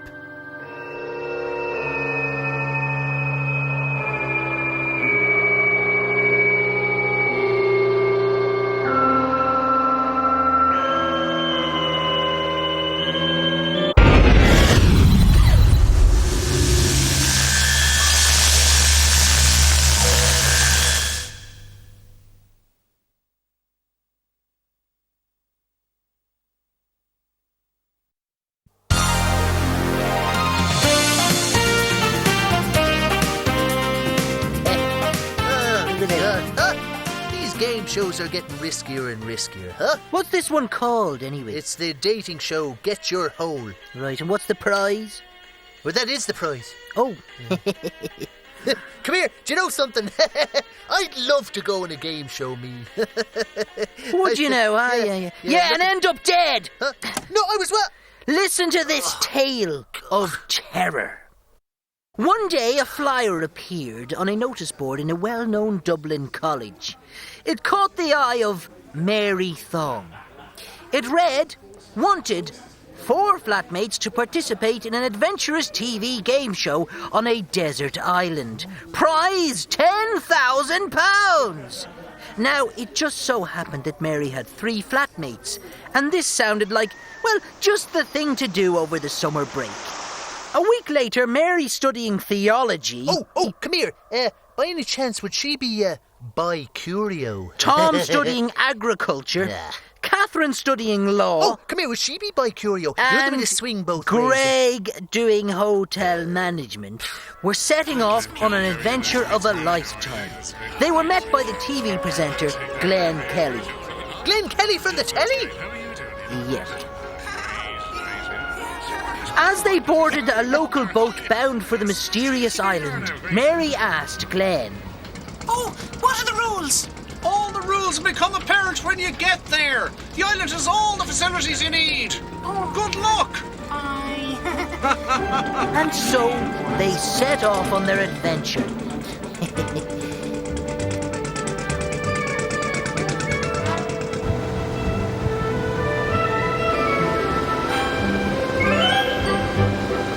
But the boat trip took a terrible turn when 50 miles from home, a storm hit.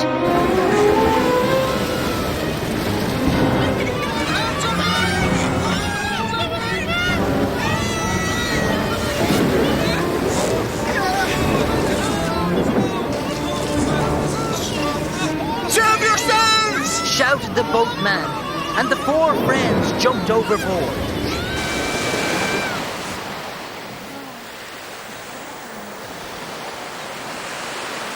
Hours later, an exhausted Mary found herself washed up on a shore. She was delighted to see her 3 flatmates had made it safely to land. They took a stroll around and quickly realised they were stranded on the wrong island. There were no facilities, no nothing. Jesus, just like Bundoran. Come here. Do you know what they should do first? What? Particularly the ladies. They should abandon their clothing like nature intended. Perhaps construct a volleyball net woven from bamboo vine. Here she goes. Their naked, uninhibited bodies leap into the air with their bosoms as free as jelly on a plate. And after a hot game in the sun, the men would squirt coconut milk and rub it in as a soothing balm against the sun's harsh rays. Then they'd pair off. Shut up, you gibbering baboon! 6 days had passed. None of the 4 had any kind of survival skills. They tried fishing, but caught nothing. The only thing edible on the island was the seaweed, with its bitter iodine causing excruciating stomach aches. Soon it was 10 days and things hadn't improved one bit. They were bloody starving and at their wits' end. On the 11th day, Tom went missing. What do you mean, went missing? They found his ragged sneakers and a note written in the sand. Had enough. Swimming for it. Tom. The others couldn't believe it. God be with him, said Mary. He hasn't a chance, said Greg. After a dinner of limpets and bark, the 3 remaining settled down to sleep. The next morning, Mary and Catherine woke to find Greg missing. Oh. It looked like he had been dragged away across the sand. They followed the trail to find a horrendous sight. Greg's mutilated corpse. Jeez, what the feck is going on? There were hundreds of bite marks where his flesh had been ripped away.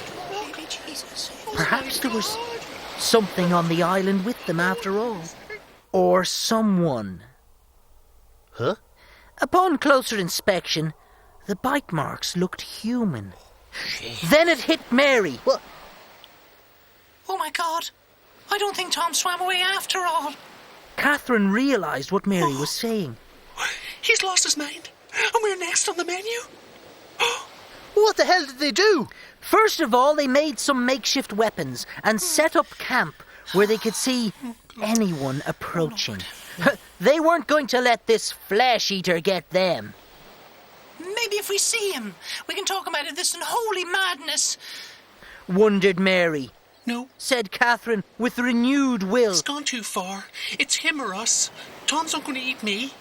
If I was Tom, I know where I'd start. And you know what? She was right. Huh? Tom didn't eat her that night. Right. So the girl survived the night? No, only Mary. Huh? Tom had never left the island. That's true. His mutilated, half-eaten corpse was buried in an unmarked grave.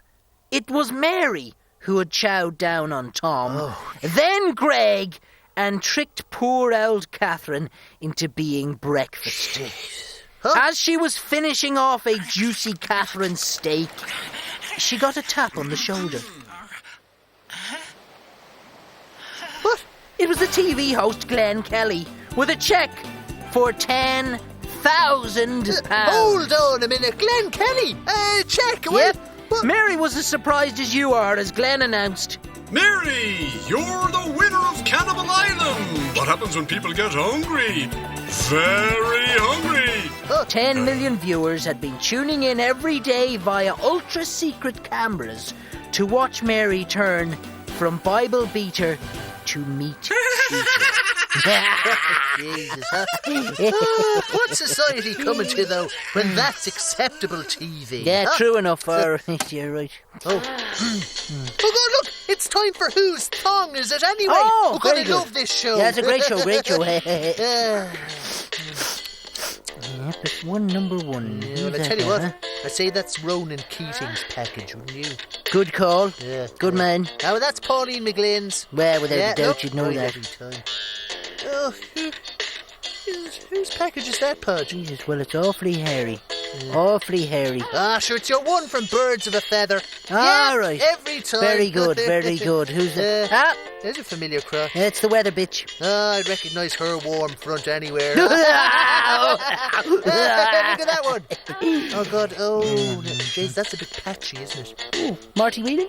Ooh. Good man! Yes, thank you. What's he wearing? Is that PVC? No, it's leather. Oh, it's leather. It's about 2 sizes too small. Oh.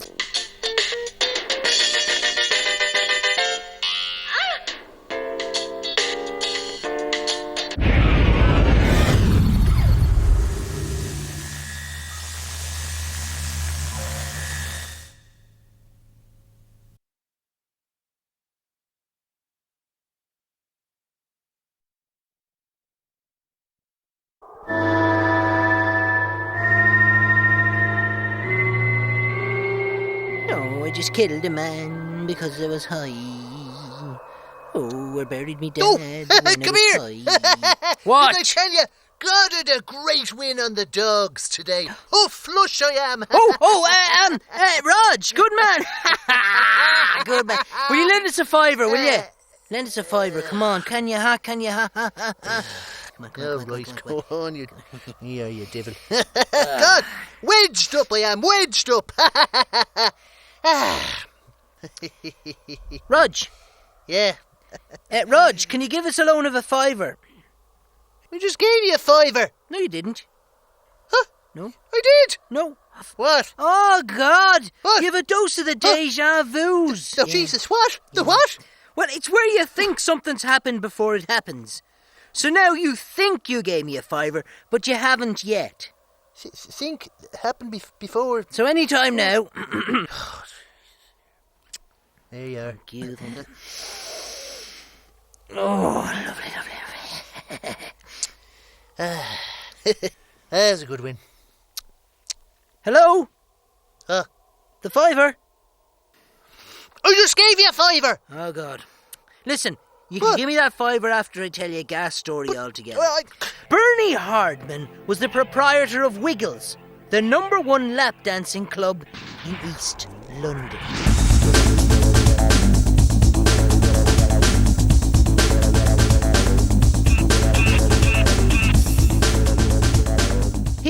dirty money from dirty ladies who shook their booty for business types and the like. His wife was Pearly Gates, whose legs, they say, go all the way to heaven. Now, she didn't have much upstairs, but she made up for it downstairs, if you know what I mean. One night, Bernie had a dream. Oh! I get those dreams myself. No. Not the bed-staining type. He saw a man getting beaten to death. In the dream, he could see clearly the well-dressed businessman as a boot came smashing down on his face. Bernie jumped awake. He was in a cold sweat. You all right, love? Asked Pearly. Oh, just dreamt some bloke got murdered round the back of our club. Pearly told him to go back to sleep, that it was only a nightmare. But Bernie felt it was more than just a dream. It was business as usual for the next few nights. Yeah, right. Look, what are the rules of that club and where exactly is it? They have only one rule. Cash out for the dance, leave your cock in your pants. Oh, and how much would a private dance be? Forget it, Goblin Features. You wouldn't get through the doors of a classy joint like that.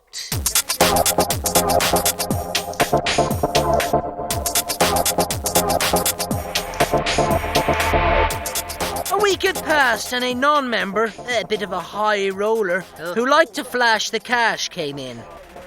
He looked familiar to Bernie, but he couldn't quite place it.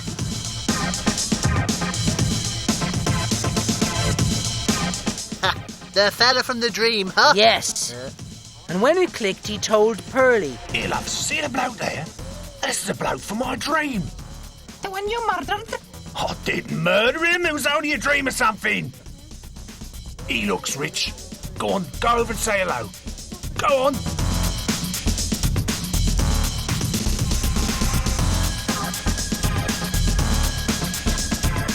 Pearly approached the man. Hello, love. Like a bit of company. Get your ass over here, you spanking little filly, said the business bloke.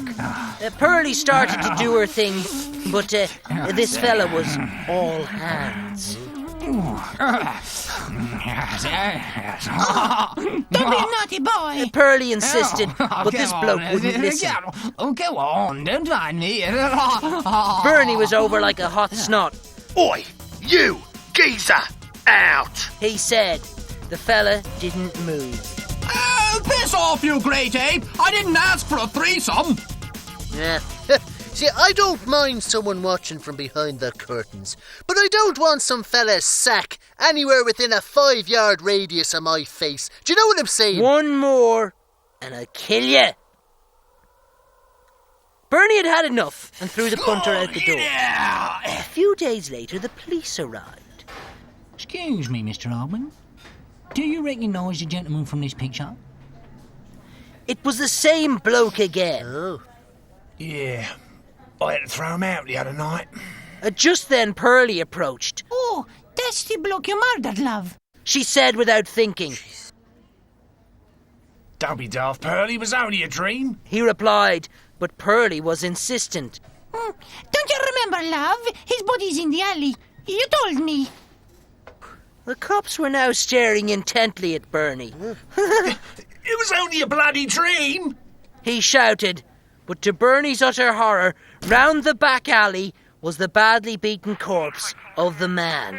Exactly the way Bernie had seen it in his dream. What the feck was going on? I mean, who really killed your man, huh? Poor Bernie was banged up for life. It was only a dream. Isn't much of a defence against a murder charge. You see, it turns out Pearly wasn't as dim as she let on, and wanted Bernie out of the picture. She had conspired with her new lover and fellow lap dancer, Charmaine Ultra. Her touch was as soft as velvet. To get rid of Bernie. And that night when he had revealed to her that the fella he had just thrown out was the man from his premonition, she recognised an opportunity to get Bernie out of the way, so she could run the club herself, with her new lesbo lover, who was also a martial arts expert, and cold-blooded killer. Jesus. Lesbo lap dancing kung fu murderers. There's nothing turns me on more. Yeah, good man. Anyway, listen, I was thinking, why don't I go down to the chemist's, and get you something for your deja vus? Gee, would you do that for me? Oh, yeah. Oh, God, fair play to you. Oh, right. How much? Well, give us a 20 there and I'll sort you out. There. Fair play to you. Jesus, it's not cheap, though. £20, huh? Yeah, I know, but are you going to give me the money or what? No, but I can't go down without any money. I just gave you the 20. Oh, God, you've got it bad. Oh, Jesus, have I? Yeah, I'd better get you a double dose. Give us 40 quid. 40? Oh, I'll give you better, yeah, here. There's 20 and 20. There you are, right. You'll hurry back, won't you, huh? Hello? Yeah? Hello, are you going to give me the cash? Oh, God! Listen, here, I'll give you the there's no point in me going down. Here, there's 200. Off you go. Yeah, good man, Quick, yeah. Right, I'll rush off now. Right. Yeah, see you. Yeah. Will you, right? Yeah, you won't be long, will you? Well, after the pubs. After the pubs? The feckin' pub? Here! Ugh. Come back here! Get back into bed, you've got the deja vus, for God's sake. Oh, feck, forgot.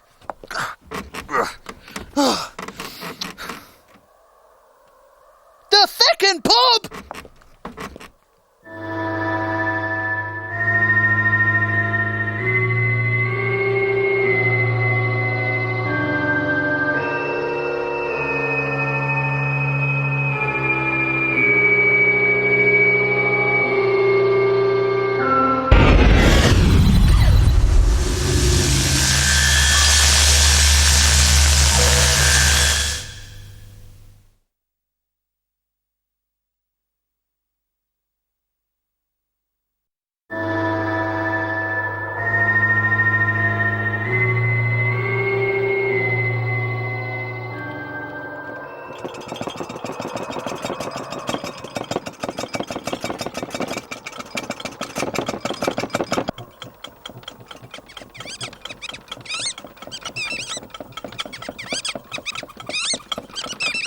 Would you look at that, Podge?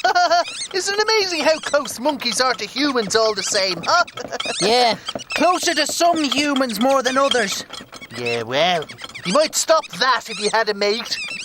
I told you before, we're not getting any more monkeys. We've an attic full of them. You never play with them. Will you stop? Shoo! You dirty monkey, shoo! Yeah, well, I can't help it if I'm an animal lover, can I? You'd want to be careful where you say that. Huh? His name was Mint. Murray Mint. On the surface, a perfectly normal young man. Had a 9-to-5 job, but behind some of the most ordinary exteriors lurks the most extraordinary perversions. Once a month, Murray would visit his post office box to pick up his specialist magazine. Hey, come here. Was it Bike Saddle Sniffers? What? Oh, yeah, or Hairy-Handed Girls Monthly. No. No, I know. Was it U-Bend Extremists? Huh? Yeah? U-Bend what? Oh, yeah, last month came with a free set of rubber gloves and a soiled plunger. Huh? Jesus! No, it was none of those. Oh. Murray's magazine was for an elite group of connoisseurs called furverts. People who like to dress up as animals and groom one another and play act as their animal of choice. Ugh! That's the sickest thing I've ever heard. Murray kept his secret behind closed doors. He would frolic around his house in his bunny costume whenever he had the chance. He was very careful that nobody would ever find out his strange perversion. He was flicking through the new edition of For Your Eyes Only when he saw an ad that got him very excited indeed. Ooh. It read... fellow furverts, have you longed to roam free as nature intended us to be? Why, join me at my private estate for a fantastic weekend. All inquiries and strictest confidence send to P.O. Box 347. The thought of roaming free outside instead of indoors in his costume was like a dream come true. So Murray sent a letter immediately. Within a week, a reply addressed to Fluffy Bunnykins arrived. Huh? That was his rabbit name. Oh, Jesus! It was all very secretive, but Murray reckoned that was only to protect the group of normally very private individuals. Only animal names were to be used, and he was going to be met at a train station by Mr. Fox. On the journey, Murray looked around the train carriage and tried to guess which passengers were like-minded perverts.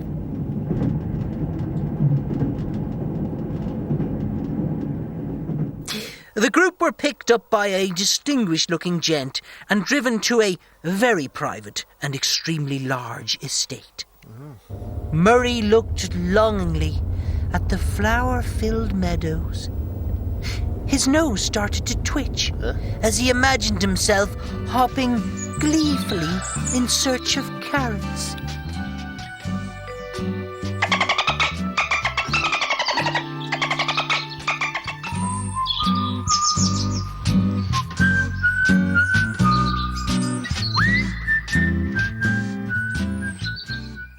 Feckin' Egypt! Perhaps he might even meet a mate. He could hardly contain himself. All he wanted to do was strip off his human clothes and don his rabbit pelt, and once again become Fluffy Bunnykins. Holy Mother of God! At the house, Mr. Fox told them to get changed so that for the next 2 days they could all live their animal lives in the natural surroundings. By now it was late evening, and all the animals were gathered at the front of the house. A jeep pulled up, and there was Mr. Fox. Not in an animal costume, but in a safari suit with a large shotgun. Right, you vermin. You've got 5 minutes head start. Then the fox starts hunting. He shouted. Paddles the penguin spoke up. That's not what we came for, quack quack. I'm going home, he said before receiving a 12-gauge cartridge to the beak. Jesus. Murray and the others ran for their lives. This deranged hunter meant business. Over the next 3 hours, the perverts were ritually hunted down and blown away. Marigold the dolphin had to bite her own fin off to free herself from a trap before being gunned down. What happened to Fluffy Buddy Gobshite fella? Oh, he was the last to get caught. Caught in the headlights, to be precise.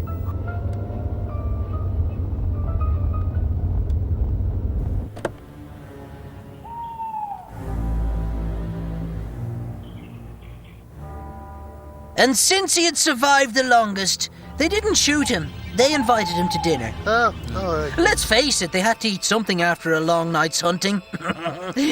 Poor Murray Mint was skinned and scoffed like the rabbit he wanted to be. Come here. Did they change his name to after dinner? Huh? Did they change his name to after dinner? What are you talking? After dinner mint. Shut it, you scrote muncher! Oh, Jesus. Oh. All the same, though. I think I'd like to be a monkey like Spunky, swinging through the trees and all. Woohoo! So you're already like a monkey. Huh? You show your arse off at any opportunity. You're covered in fleas. You're constantly at yourself, and you've an IQ of below 12. In fact, you're less than a monkey. Yeah, well, you. Look at you. You're already at it, monkey boy. Shut up, I'm not a monkey boy. You. Oh, my God. Get me shotgun now. No, sure, there's bound to be a spray or something we can get for There's that. no spray. Get the shotgun, a black plastic bag, and a pair of rubber gloves. Oh, That's shite. it. Oh.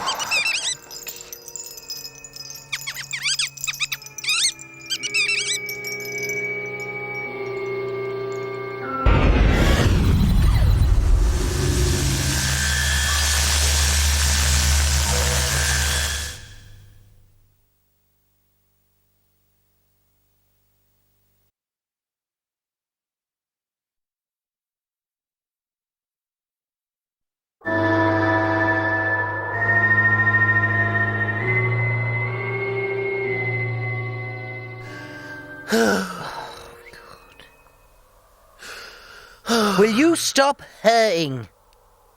Oh, sorry. One more, I swear. Podge! What? I'm being bullied by a woman. You dirty pervo. How much is she charging you? Oh, nothing. You lucky bugger. No, You're getting it for free. No, it's... I know for a fact that Miss Dominina charges £100 an hour. Apparently. Really? No, it's the one down the shop. Oh, the one with the hairy lip? Yeah. She's always shouting at me every time I'm down there. What kind of things? Things like, come back and pay for that, you little bastard! Right. Well, lucky she doesn't have one of these. What's one of those? Cattle prod.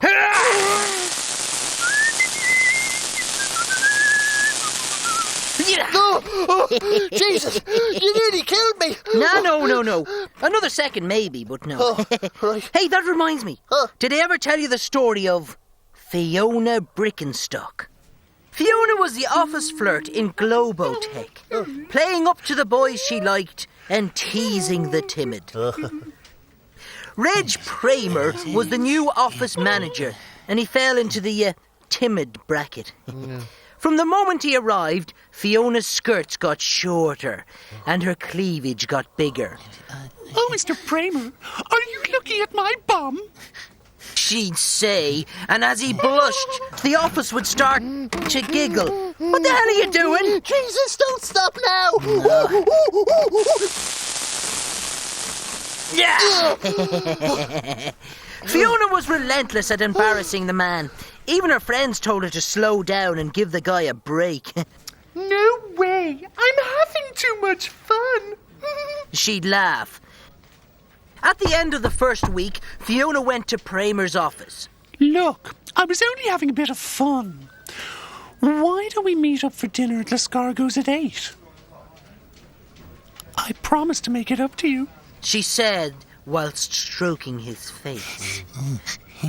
That would be nice. Pramer said timidly. For 5 hours he sat in the restaurant.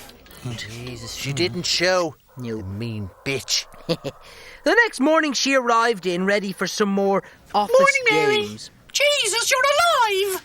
Of course I am. Come here. Look. Fiona had no idea what was going on. Mary showed her an email that had been circulated to every member of staff. It read, "We regret to announce that our colleague Fiona Brickenstock was killed last night due to a tragic accident. Yours sincerely, Reg Pramer, temporary office manager." Fiona was stunned. What kind of sick joke is this? But it was when Mary pointed out that the date on the top of the email was the next day that Fiona got really freaked. Jesus. You know what this means? He must have accidentally sent the email a day early. What if he's planning on killing me tonight? An email was circulated to everybody except Pramer to say nothing about the pre-mail. Jesus. And then Fiona contacted the police. Well, so what happened? Detective Spunk Murphy met with Fiona over lunch. We can't arrest this guy over an email. But just to be sure, let's assign some officers to keep an eye on you. Fiona found it hard to concentrate that day, as the sick email kept running through her mind. When she got home, she tried to forget about it and took a long bath with the knowledge that there were cops guarding her door. The phone rang. Was it her friend calling from Who Wants to Be a Millionaire? Now, is it answering? Yeah, baby, yeah! No, it was Pramer, wondering if he could call over with some paperwork that needed finishing. No problem, she said coolly, whilst thinking to herself, "You're going down, Pramer." Within the hour, Pramer arrived. He knocked on her front door, only to be pounced on by 2 cops. Jesus. She opened her door to see him being dragged away, carrying not paperwork, but a wreath. You sick bastard. They quizzed him down the station, but to no avail. Detective Murphy decided to keep Reg locked up overnight, just in case. The next morning, Murphy made a follow-up house call to Fiona, only to find her stone cold dead. A tragic bathroom accident, you see. She had slipped on the soap she had left on the floor and cracked her skull. The same email was sent out after all. So, you're saying she died of natural causes? But how did your man Pramer know? Well, when your name is Reg Pramer, which just so happens to be an anagram of Grim Reaper, it's your job to know. The Grim Reaper? Yep. The next morning, the cops found an empty cell as Amir Pereg started his job in Uzbekistan as temporary office manager of Camel Meats Incorporated. You see anagrams, Rodge, huh? Huh? Oh, right, yeah. Anagrams. Yeah. Yeah, oh, yeah. Oh, anagrams! Oh, shit, that's where the fellas fold. The Japanese fella folded the bits of paper and makes them into, like, swans and frogs and little flowers and things. No. Oh, I tell you what, I'm absolutely exhausted. Will you turn off the lights there, Rodge? Good man. Oh, right. Right.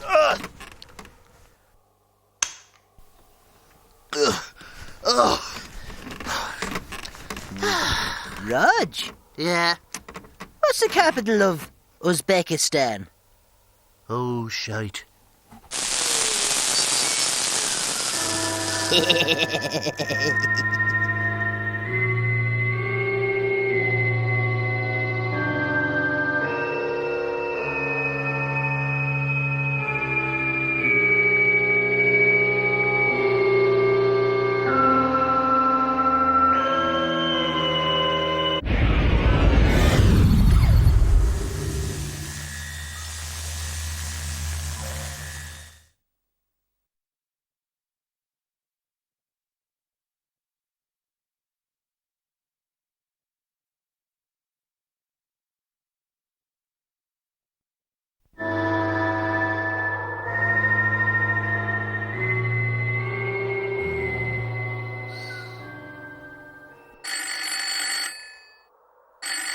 Podge here. What do you want?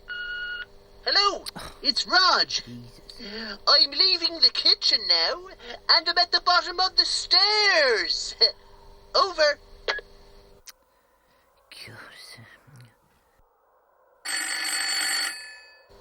Podge here. What do you want? Hello, Rodge here. I'm walking up the stairs now. Over. Podge here. What do you want? Hello, it's Rodge here. I'm outside the door now with my new mobile phone, and I'm going to walk into the room now. Over.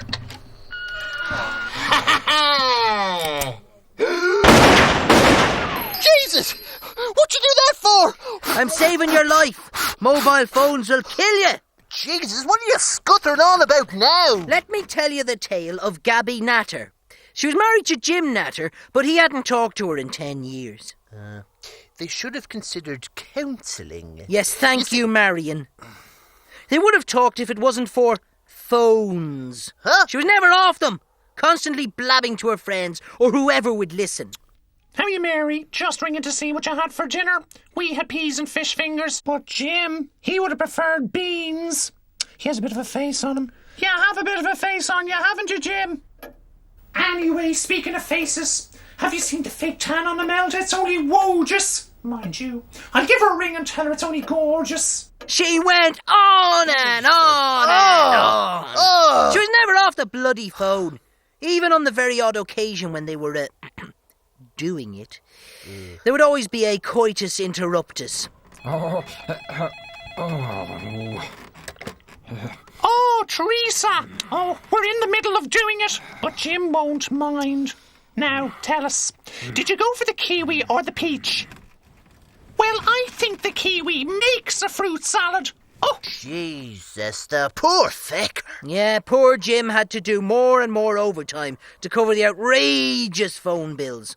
The house was in tatters, no shopping or cleaning was done, as Gabby was on the phone almost 24 hours a day. I mean, I couldn't believe it when he told me $179 £7.99 for a feckin' hover mower. I said, Jim, get back to that shop and get your money back. That is outrageous, I said to him. Didn't I? Oh, well, that's what I said to him, Andy. Listen, what time is it there in San Francisco? Oh, my God. Do you know, you sound like you're only up the road. You really do. Then, on his birthday, Jim was surprised when he eventually got a present from Gabby. It was a mobile phone. And it's ready to go, she said. Ready to go in the bin, Jim thought, but he managed to smile, and he was about to give her a thank you kiss when her phone rang. Oh, hello. Oh, tell us. Did you get the results?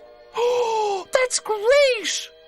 And with that, Jim spent the rest of his birthday alone. Jesus. Do you know what that fella needs?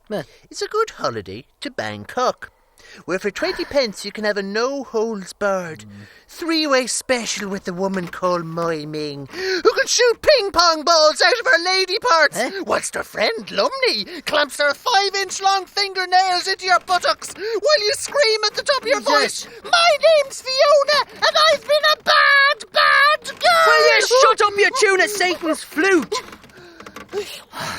Anyway, poor Jim was at home the next night. He was watching the football. He loved the league. O'Leary, O'Leary, O'Leary. Meanwhile, Gabby was up to her usual, blabbing on the phone. Leeds scored, and as Jim jumped to his feet, he felt a searing pain down his side. What? He slumped onto the floor, but managed one call for help. Gabby!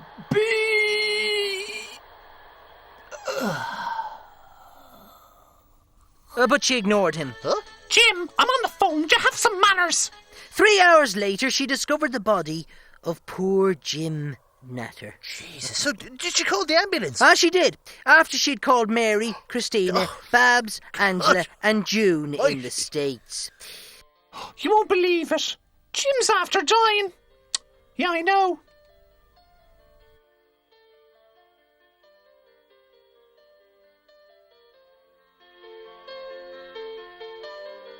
Do you know what's really ironic?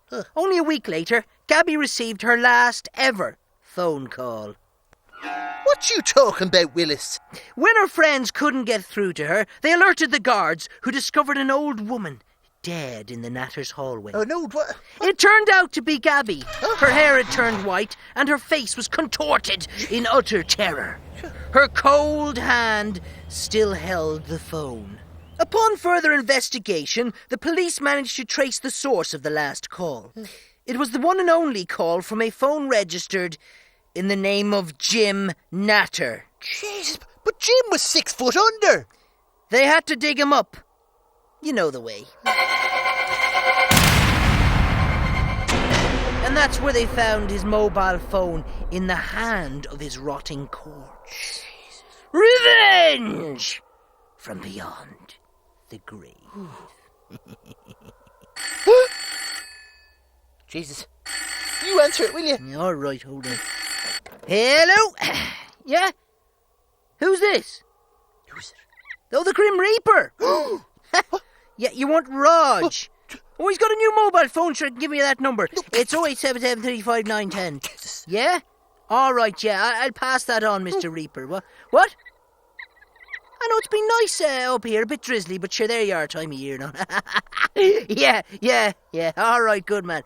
Listen, okay, I'll let him know. All right. Yeah, you too. Bye. Don't tell me. That was Death himself. Oh, Jesus. Yeah, he'll be calling you back. Huh? Something about your number being up. Anyway, will you turn the lights out? I'm awful tired. No, I think... Turn them out or I'll feckin' kill you myself. Okay then, right, here I go. I'm going over to turn off the light, right? Oh, where is he? All right, okay. Oh God, dear baby Jesus. Now, you probably think that I fecked up me whole life. Now, I probably have, right? But I've decided to change me way. What's that breathing?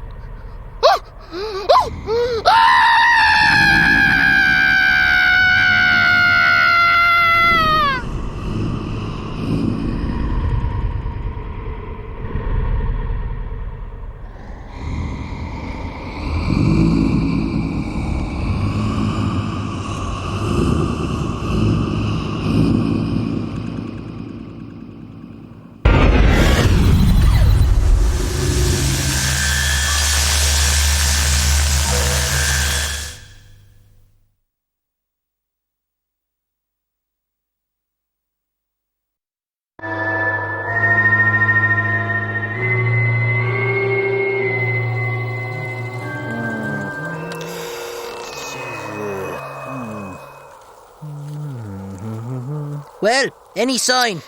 No. Poor old Slops to Venny. He had a good innings, though. Yeah, well, he's not dead yet. Mind you, Widow Devaney said he wouldn't last the night. Oh, right. Do you think you should have called her widow? I mean, she's not one yet. Well, she might as well get used to it. Yeah. Come here, Podge. How long, respectably, do you think you should leave it before you ask a widow for her dead husband's clothes? 10 to 15 minutes? Yeah. The trouble with other people's clothes is you never know what you'll find. How do you mean? Oh, Marty Felchman had been eyeing up a girl at work for the last year. Her name was Lisa Lush. She was the office hottie. He had many opportunities to ask her out, but never had the courage to do so. Then one day they met at the water cooler and they got to chatting. Great. Then she said, "How about taking me out tomorrow night?" Marty couldn't believe it. She had asked him out. I'll pick you at 6. Marty replied. Right. Okay. His head was in the clouds for the rest of the day. She had asked him out. That night Marty went out with the lads for their regular Friday night session. Men, eh? Yes, thank you, Marion. Anyway, he was so excited, Marty, sort of lost the run of himself and woke up Saturday morning in his bath with no idea how he'd gotten there. When he stood up, his head felt like a brick and his stomach rumbled ominously with the lethal cocktail of 15 pints and 4 helpings of chicken tikka masala. In 5 hours, he would be stepping out with the woman of his dreams. But right now, his arse was on fire and he was about to retch up his liver.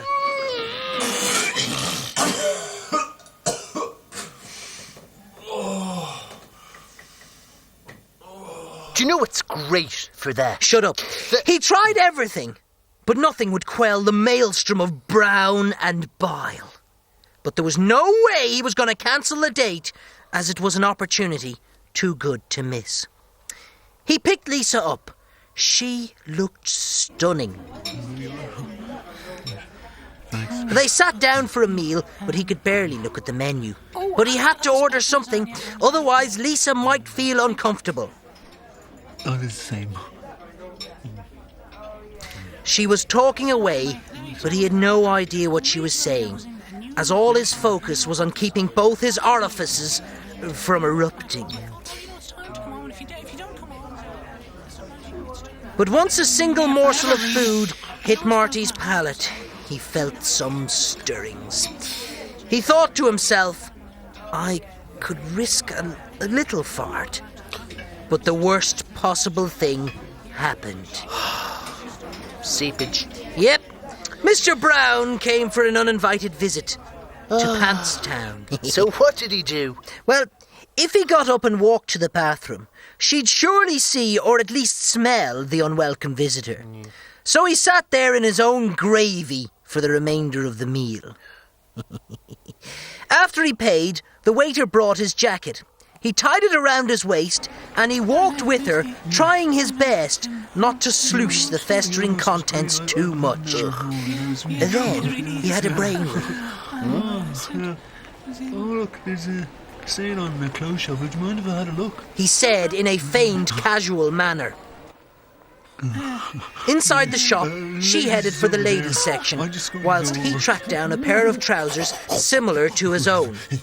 He rushed into the changing room to free himself from his shitty shorts.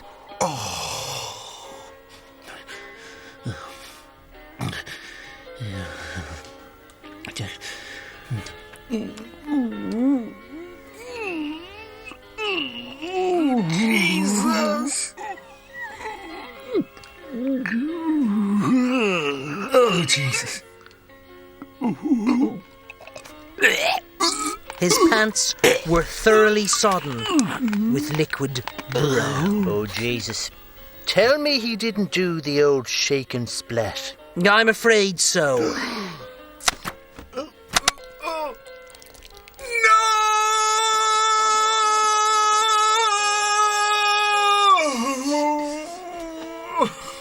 Then he wiped off what he could, rolled them up and left them in the corner. Good clam. He ran to the cashier with his new pants. Lisa was over at the far side of the shop. I'll take these now. He told the girl as he ripped off the tag and handed her money. Thank you. Once again, he acted casual. I'll see you out front when you're done. Marty was glad to hit the fresh air. A few minutes later, she came out with a couple of purchases, and Marty dropped her home with a last-minute charm offensive. It seemed to have gone quite well, as she gave him a goodnight kiss and said, "I'll see you Monday." Smooth, Daddy-o.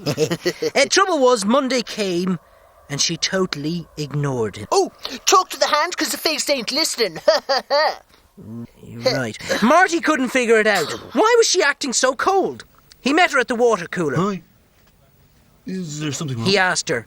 Oh, no. It's just that when I took my new sweater out to show my flatmates, it was encrusted with excrement from a pair of foul trousers that the shop assistant must have put in. She obviously thought you'd left them behind. Deny everything, he thought. But that's disgusting.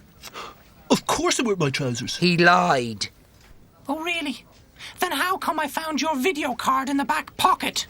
Oh, the brown finger of justice was pointing directly at him. The embarrassment of being caught out sent an adrenaline-soaked message to his still delicate bowel, ordering it to release the Browns.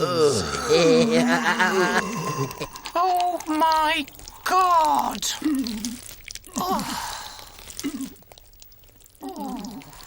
He was the weakest stink. Goodbye. Anything new at Devaney's? Oh, Jesus, yeah. What? The lights have just gone out in the bedroom. Oh, there's the doctor leaving. Right. Mr. Devaney's in bits. Oh, God bless him, huh? Poor old slops. Took him a while in the end, mind you. Yeah. I slipped him that rat poison 2 days ago. Huh? Yeah. Jesus, that's taking longer than usual. I know. They don't make rat poison like they used to. Nah.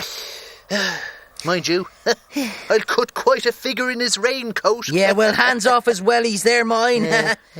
Now get that smirk off you. Will go over, offer her condolences, and bring a suitcase for the clothes. Podge. What? I'm a bit concerned about the proper etiquette. The etiquette, yes? Yeah. Well, what were you thinking of saying? I was thinking of saying to her, "Give us your dead husband's clothes, bitch." No, that won't do. That certainly won't do. No, any suggestions? Yes, it's more like this. "Sorry for your troubles, Mrs. Devaney. Give us your dead husband's clothes, bitch." Subtle, but effective.